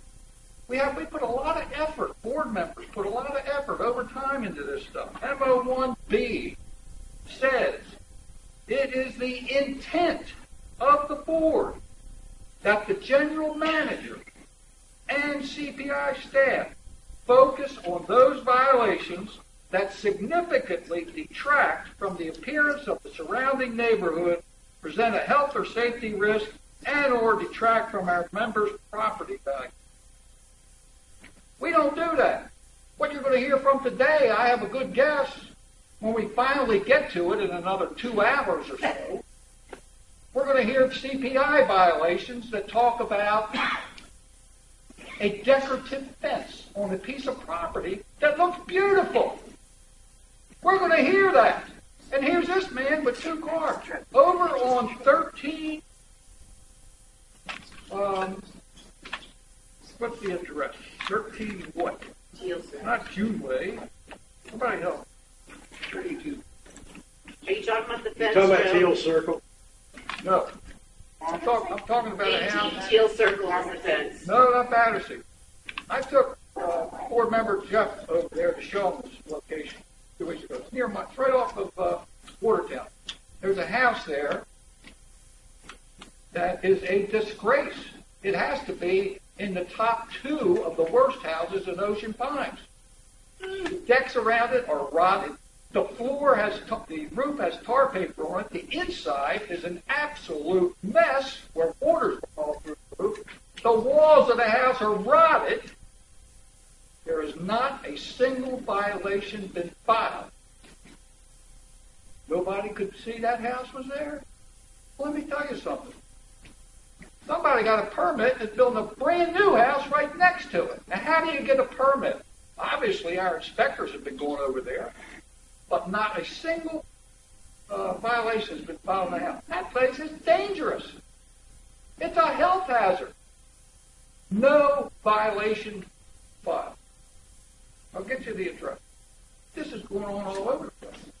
But today, we're going to hear about a piece of decorative fence that a violation was filed on a beautiful home with a $150,000 boat sitting in the front yard. Not in the front yard, in the water. Right. Now, I'm going to take some place from this end. Okay. I like it. I mean, you love me too? Here's what I'm going to take from this end. Now, I'm not complaining. But Mr. Kumsack said we have a 0 target. Pete, I love it. I agree. We should have a 0 target. But we're only going to reach a 0 target when all of our businesses produce enough income so that the assessment and the balance at the end of the year are both 0. That is a goal. 0 assessment. June 2014 at the yacht club. Revenue of $304,000 almost. Amazing piece of revenue. Congratulations. Amazing. We lost $6,800. I know there's excuses. We're startup. We're this. We're that. But Mr. Terry yourself, we're quoted in the paper, says, I'm anxious to see June numbers, see how it goes. But June 2007, in that dump that we tore down, that dump saw revenue in June of 2007, $224,000. That's only about $75,000 or so less than we did in this brand new $5 million facility. And in June of 2007, we made a profit of $50,000. Something doesn't add up here. Now, I've heard that Public Works is moving their offices over to the yacht club. The reason is they want the workers to be closer to their jobs. I don't know how much time, dollars, Public Works has put into that operation over there. I don't have a clue. I don't think this board does. God knows what that place is going to end up costing. The marine operation lost $1,245 in June. Last year, when we were reminded there were a number of problems with gas sales, there was actually a profit of $844 during the problem year. In June of 2012, the marinas made a profit of $8,730. We're going downhill. Aquatics lost $9,441 in June. Last June, Aquatics lost $10,009, and the year ended with the largest loss, I believe, in the history of Aquatics. So we're on track to do that again. Golf lost $6,327, set against a backdrop of a budget that had golf making $24,000 in June. This is not progress. This is not excitement. Well, maybe it is excitement to somebody, but not to me. Anyway, and finally, and I realize I'm going long here, and I appreciate you and your adults, okay? Because there's a lot on this agenda, which is kind of strange because it was only 2 weeks ago we didn't have the meeting because there was nothing to talk about. We don't vote at those meetings, Joe. Keep going. I mean, this stuff does get a little funny here, Tom. You got to admit that. Now look, the schedule shows Ms. Moore is bringing up a code of conduct. This is absolutely incredible. Here's what I wrote back in December 1st of 2012. Here's the nitty-gritty of the absurd witch hunt by the general manager and some board members to stifle, move Marty Clark. Bob Thompson charges Marty Clark with making public comments about a possible insurance claim for damages to the yacht club pool caused by Hurricane Sandy. God, that's terrible. Marty said something in public about an insurance claim maybe. Except at the time, I guess the general manager, when he made the charge, didn't know we didn't have any insurance policy. But he went ahead and charged Marty. Are you referring to something that you? Please, excuse me. No, you just let me referred to finish. me and you made a false accusation. You That's talk not for 2 fair. hours. Let me talk. You can make a note and then you can come back, okay? And I'd be happy to debate you as long as we're going to do it on equal grounds. Sharon O'Hare charged Marty Clark with making comments about how OPA handled notification of association members with regard to a mandatory evacuation. What is Joe, this? is this from your I'm blog? sorry, what is this? What are you doing? This? I'm trying to address what I believe explains the absurdity of a code of conduct. Because you people, let's assume that the board as it was constituted when you made these ridiculous, Mr. Terry, one last item about you. You accused Marty Clark for comments related to an OPA employee trying to fix a hole on Ocean Pine School. That is incredible. Then it gets sent over to Joe Moore, who investigates all the charges you guys made against Mr. Clark. Mr. Moore sends you a bill for $12,000 or so and says, there's nothing to charge this man with. That's a practical matter. I mean, at some point, how can we trust any board, let's assume you guys are the best we have available. How can we trust you guys, any four of you, to throw somebody off a board of directors because you don't like them for political purposes? I like what Dan Stikursky said before he changed his mind. He said,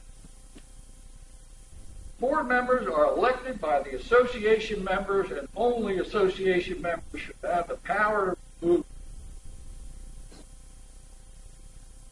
You done? That's it. Thank you very much. And I'm not trying to...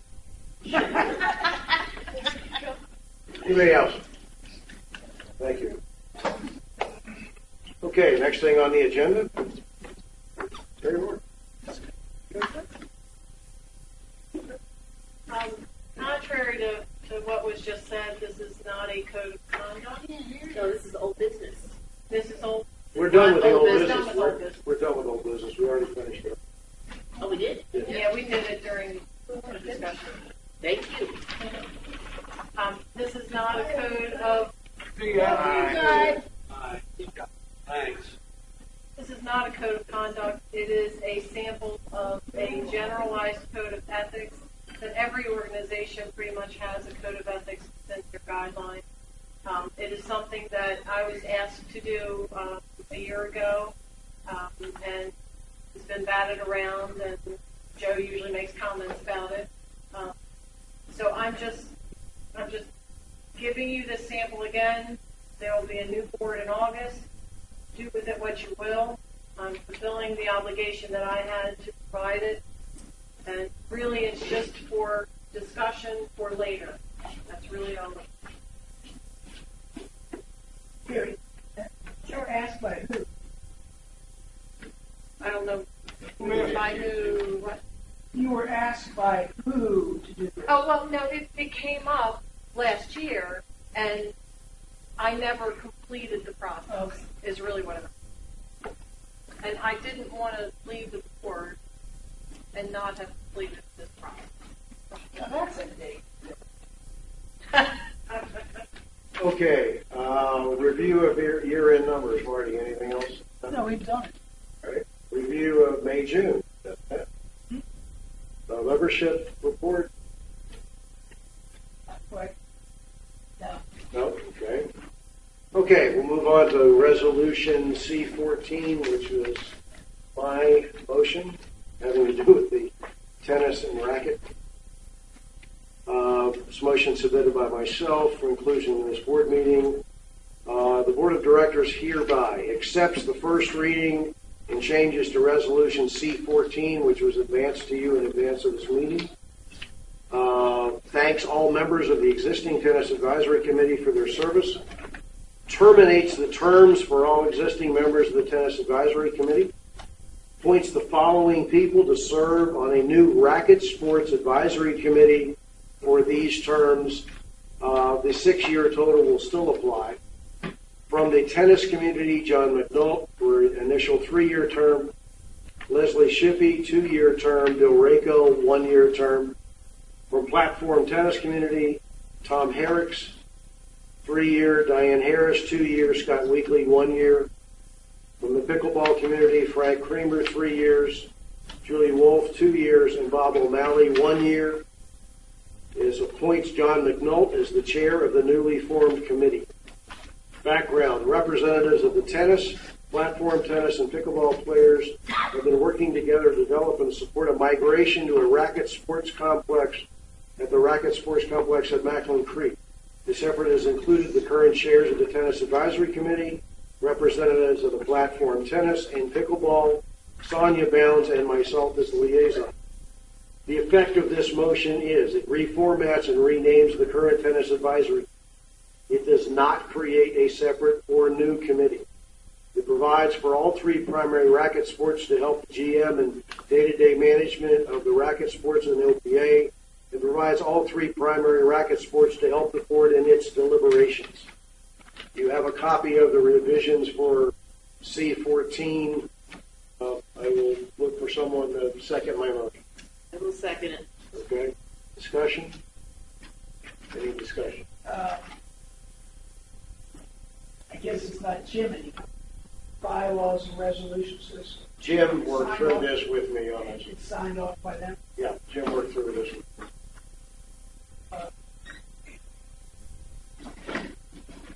It's just a first reading anyway on the actual budget. That's scary. See this, where it means a lot. I know. Yeah, but you know, a lot's going to happen.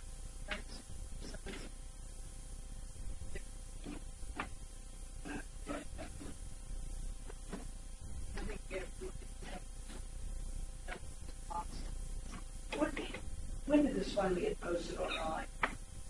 When on? After first reading, it'll be posted. But First reading is supposed to be online. Everybody. I mean, I don't think it's a legit first reading. That's my discussion today. Any other question? Nothing. I don't believe there's an S on Tommy Erick's. No. There are a few spacing problems, type problems, but other than that, not me. That would be me. From discussion items, Tom, or is this just first reading? Come back later and discuss it? Yeah, I mean, first reading is first reading of any motion. You're not passing the C-14, you're passing motion to create and revise the advisory. That's all this action does, is revise the advisory. But it can change. Now, we're just voting to say keep going with the process. You're basically appointing these 9 people to be in the new committee, is what you're doing. Thanking the people that are there.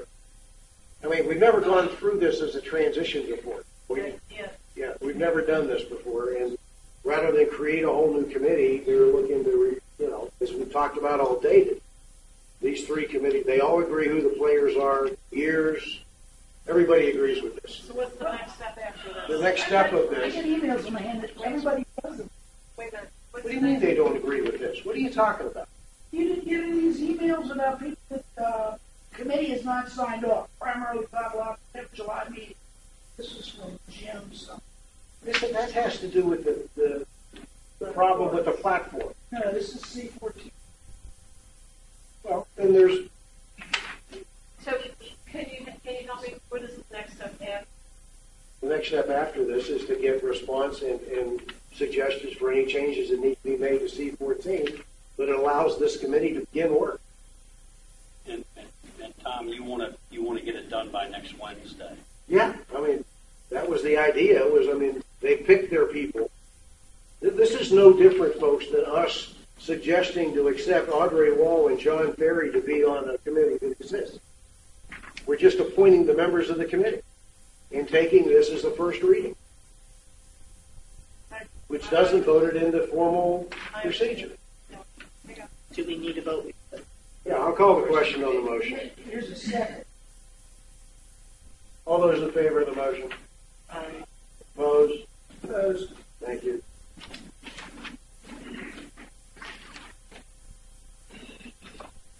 Okay, any liaison reports? Yeah, I got 2. Okay. Golf did not meet this month, but there's an issue that did come up. You were copied on it, Tom, as well as Bob Thompson. I discussed it with Bob Thompson. He's on top of it, as he says. One of our signature holes, Ocean Pines Golf Course, Twin Pines, they call them the Twin Sisters. 14th hole, these tall, isolated pine trees split and frame the hole and protect from lightning several other trees like copper lightning rods. A couple of years ago, some not terribly bright thieves stole the copper and were caught. Protection for the trees has not been restored, and it would be a tragedy if these were destroyed by lightning. Wires to the status of plans. And this was dated 6:30, and Bob's already on it. Right, Bob? I don't know what you're talking about. No, Jack. Yeah, we're on. No, here's what we're working on right now. Just as an update. I didn't realize we were going to bring it forward, but the update is there seems to be mixed review on whether the copper should go back up on those or not. We're trying to get a horticulturist to tell us whether it's recommended to have it or not. The copper is going to attract the lightning strike, right. And if it's a heavy enough strike, you're going to damage the tree and kill it anyway. Is it better, there's taller trees near it, not to have the copper on the tree? What's the best? And right now I'm getting 50-50, so we're trying to get someone who's smarter than we are. That's good. To find out what the recommendation is. Okay. I know it was there before, but I don't have a good answer yet. Okay. Can I make a comment? You know how many times my balls hit those trees? Way too many. I can't hit that. And then Bill and I attended the commissioners meeting, and I've got the documentation for the two meetings that we attended. Two things that came up that directly impact Ocean Pines. I made copies for you, Bob, and because you got to get the information out. Number one, Worcester County is funding an e-cycle electronics recycling household hazardous waste day on October the 11th at Shaw Elementary School parking lot. And the other issue are the water lines, and I'm going to read from this memorandum of understanding. We are hoping to begin the design effort. They're talking about the water lines. We are hoping to begin the design effort now so that bidding and construction can take place later this year and be completed prior to the 2015 summer season, as a large portion of the work will take place on Ocean Parkway. So I'm giving you that. And everything else, other items concerning the commissioners really didn't impact us. Thank you. Anybody else? All right, Bob, CPI. Famous fence, we've already heard of it. What do you want to do first? 17 Whaler. Okay.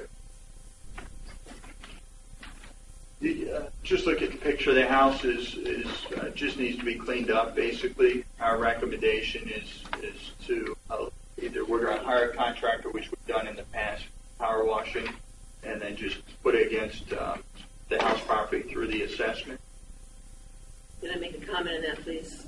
Yes, ma'am. Sure. Okay, I have this house is listed for sale, and I contacted the listing agent who was dealing with the bank, and she sent them their letter that we're going to be talking about this. So the bank has responded back that they are taking care of this from what I can gather. However, I'd say let's keep it on the radar, see if it happens in the next 2 weeks, and I'll keep tabs on it too and advise you. If it doesn't, I definitely think we need to bring it back, but I think we should give them a chance to pay for it and not us. But I think everybody should make it that this particular Wells Fargo bank house doesn't owe back dues.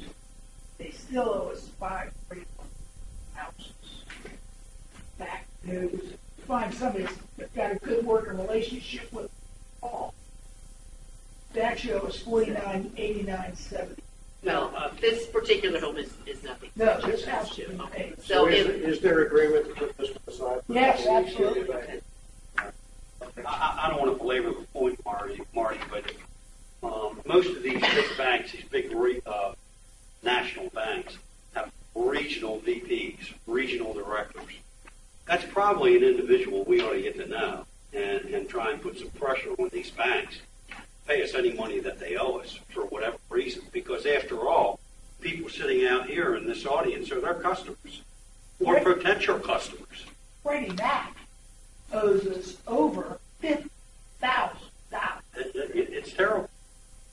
It's terrible. Next. Okay, 69 Bramblewood Drive.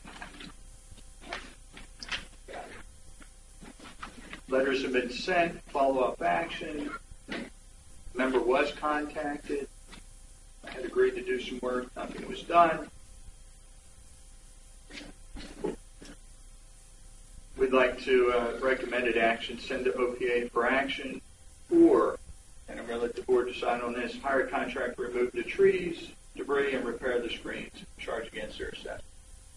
Number 2 works. Number 1's proven not. I have a comment. How many directors look at this house?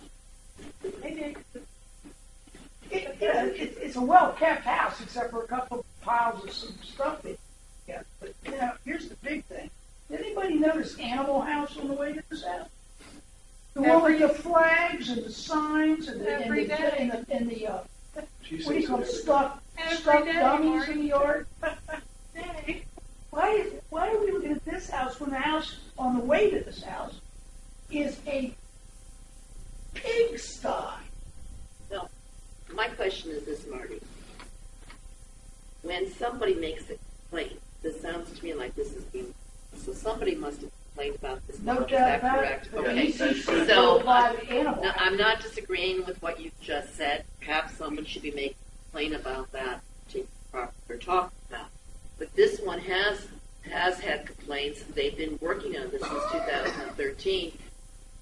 My concern was that they talked the son of the member, Paul, and said he was doing the work, but they didn't get his name, they didn't get his phone number. And I checked that, because I was there yesterday saying, what's going on? Because I saw wild animals around there. Now, maybe they're feral cats, or maybe they're not. I don't know. But I'm just concerned about the safetiness of this household demand. Yes, I move that we send a letter, certified mail, it's probably not an MO1, telling this guy that in 2 weeks we're finding him. 2 weeks from today, if we haven't heard from him, he is found in continuing violation. If we get a vote, a big vote, we'll go on the property as covered in 7 of the DRs. We'll clean it up, Bill. Can I ask you a question? Oh, I'm sorry, give me a second. Go ahead. Oh, yeah, need a second. Okay. Yeah, I have a second discussion, and you can join it. Yeah, the question I have is we've sent the letters. They were received. The latest letter, or the final letter was received very last day of May. Followed up inspection. The member's been contacted. Okay, I changed my motion. My second will go home. Find him in continuing violation, go on the property, fix it, and build. Well, The second step? I agree. Well, we just went through this process, and legal counsel was indicating that he needs authority to go to court. And Not for this. Not for this. Not for this. For towing cars, that kind of thing, we have to go. This we're allowed. What about a house burning out? And we're going to That's rip it out? Different problem. That's a different. Are we taking down dead trees? And is that supposed that we do that, or just cleaning We're up allowed the to debris? do cleanup, Jack. We're legally allowed to do. Okay. With a, what do you call it? It's not a regular majority vote. It is Supermajority. a supermajority. 2/3, 5 to 2. It has Thank to be at least a 5 to 2. Because you are entering onto someone's property. So again, just so we're all clear, we want to get it cleaned up, and we also want to remove the dead trees that are posing a hazard, which we'll hire a contractor to cut them. And you see pictures of the trees. I mean, they're dead. The dead trees are. Repairing screens, to me, that's just a simpler thing to remove ones that are torn out. Why would we put money into fixing the screens? Just for it's probably easier to put a couple nails. I'm going to call the question on this one, I think. All those in favor? Can I get clarity on the action? Yeah. The action is... Whatever you said. The action is do what it says right here. Hold them in continuous violation. Hire a contractor to remove the trees, debris, repair the screens, and charge them for it.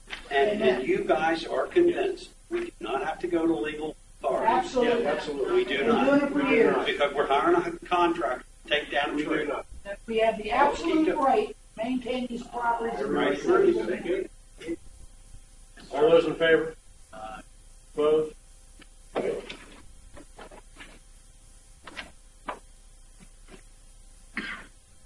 Okay, 1318 Ocean Parkway. Yeah. I didn't see anything wrong with this house. So It's unsightly in the rear with the. I don't go to people's property, so I didn't see it. I did catch an ECC guy coming out and pushing clothes there. That's okay. I move that we find this guy in continuing violation Did you see his past due assessments? That's what I'm getting ready to do. Oh. And suing for his past due assessment. The house has been vacant since 2000. I think it's abandoned. Well, It's got a note on ABC mortgages on the door. It's got a what? There's a note on the door that's been vacant since 2012. Okay, so And it's ABC Mortgage's name is on. I don't know if foreclosure has occurred or not. I did check with my other real estate friends who do a lot of foreclosures. They have not even heard of ABC. But it's been vacant since 2012. And that's dated on. well, then we're probably So it could have been putting good vacant money before after that. that, but we got to. You know, I'm not so concerned about the screen. You know, if the house doesn't look bad. It's obviously not been occupied. Let me say this. I saw 5 worse driving this. Well, like I said, I'm back to the screen issue. If you're going to do fix the screens, I just take them down. Yep. Done. Just pull them down and don't even bother to put any more money into fix it. Is that your motion? That's my motion. Okay, Well, now, wait, you already got a motion on that. He's got to go back now. here's my question. On the 69 Bramblewood, fixing the screens or repairing the screens. Fix it. That's what we voted. Okay, and now you're saying on this I'm property, not saying down. it. Sharon said it. Well, you did mention that this is back. Well, actually, one of these is in the front. I just from a consistency standpoint, if you're comfortable toggling based on the property, I'll follow whatever instruction the board says. I just want to make sure I understand. I wouldn't fix the house up. My motion. I wouldn't spend $1. This guy's not going to pay us. We're in for $8,300 now. We're not going to get paid. This is going to go to. Oh, no It already question has. about that. So that's why I'm saying the simplest thing is the neighbors nearby to just remove the screens that are hanging there and. It says in the proposed action, repair/remove. Yeah. The motion is, Find them in continuing violation. Don't. Affect what they're asking for right Hire a contract. and sue them for $8,355. figure out this. I can tell you, the sue is named right here.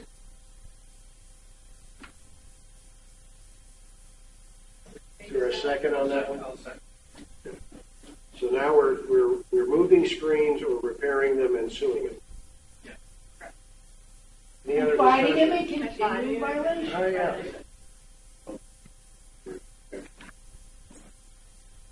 We really want to sue somebody who might be underwater, or don't we want to look at it and make sure we're not wasting money? I don't. What do you mean My guess is they don't even own it. Who cares if he's underwater? I'm talking about suing him as an individual. Okay. I'm talking about suing him. And I would get an attachment on his property up in Fort Maryland. We have a motion and a second. Any more discussion? All those in favor? Opposed? No, I'm not. I'm in favor. I just Next. Good morning. FIPB. Okay, last violation, 18 Teal Circle. It's a metal fence, which is no variance or permit was issued. Follow up, and I believe this was the one with the letter attached. Yes. So our next step would be sent to the attorney for legal action. Let me say something. I think there's a lot of comments about this house earlier because it is a nice looking home and it's well cared for. That is true. However, they're just not following our guidelines. The fence goes all the way down the water. Our guidelines say no closer than 15 feet to the bulkhead. They haven't got approval. If they have it from the county, they haven't gone to Ocean Pines to do. And it's a simple matter. They're just kind of not doing what they're supposed to do. I have another personal experience. I have somebody I know who's in a wheelchair. They put a similar fence up. I've seen it. And they went to the county. They went to the state so that child who's in, or this young adult who's in the wheelchair, is not attacked by dogs from the next door yard that scares them. So they did it to protect their child, but they went and did the procedures, and they follow the rules and guidelines. I don't think that this one particular person is any different. We've got guidelines, we've got rules, we've got regulations. He's not following them.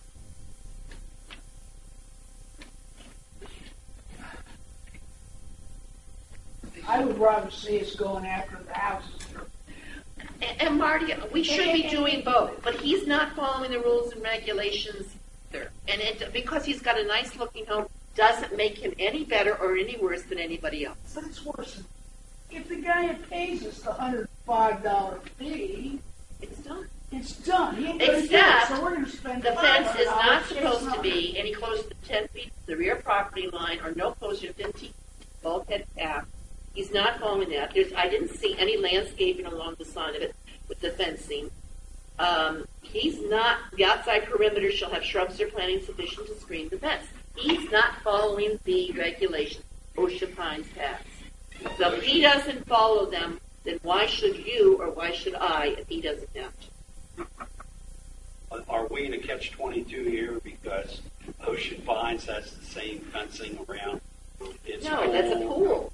God's sake, pools are required to. They're required. They're required to have fencing around. So this is strictly decorative. It's not protecting anybody. He's not calling it a fence. Huh? He's calling it art. I don't want to go back in history, but in 1987, Ocean Pines came after one person for fencing and lost. This is a loser. We can go after it. It's $105 we'll collect. And see, that's the simple. If he's got the county permit, why doesn't he just pay the Ocean Pines permit and get it and be done? Read his letter. It's going like this. You don't get So then we should just roll over it? Well, what are you going to do? You're going to assume and lose. Somebody make a motion on it. It's a dump. It's not jumpy. The rules are black and white. He's following them or he's not. Boss, go ask Don. I make a recommendation that we send the OPA attorney for action. Is there a second? Second. Any more discussion? All those in favor? Opposed? Okay. Did you get that, Michelle? Nope. I was through. That's why he I mean, I'm sorry, you write a letter to Ocean Pines blatantly stating that the guidelines don't apply to me. I mean, that's basically what the guy said. Tom, I agree with you 100%, but my goodness, if we're going to expend 500 hours because of a 150-hour problem, what are we going to do? Are we going to tear the fence down? Are we going to require him to tear the fence down? Come on. Appointments, I have Audrey Wall and John Ferry to the clubs. Any objections to that? No objection. Okay. Media questions. What was the address for Teal Circle House? It was 18. And what was the vote and address of the board? I didn't even know what the vote was on the Teal. What was the vote on? Was that 1318 Ocean Parkway, perhaps, Nancy? Yes. Okay. That was to send the OPA attorney for action. Unanimous. Oh, Unanimous. unanimous.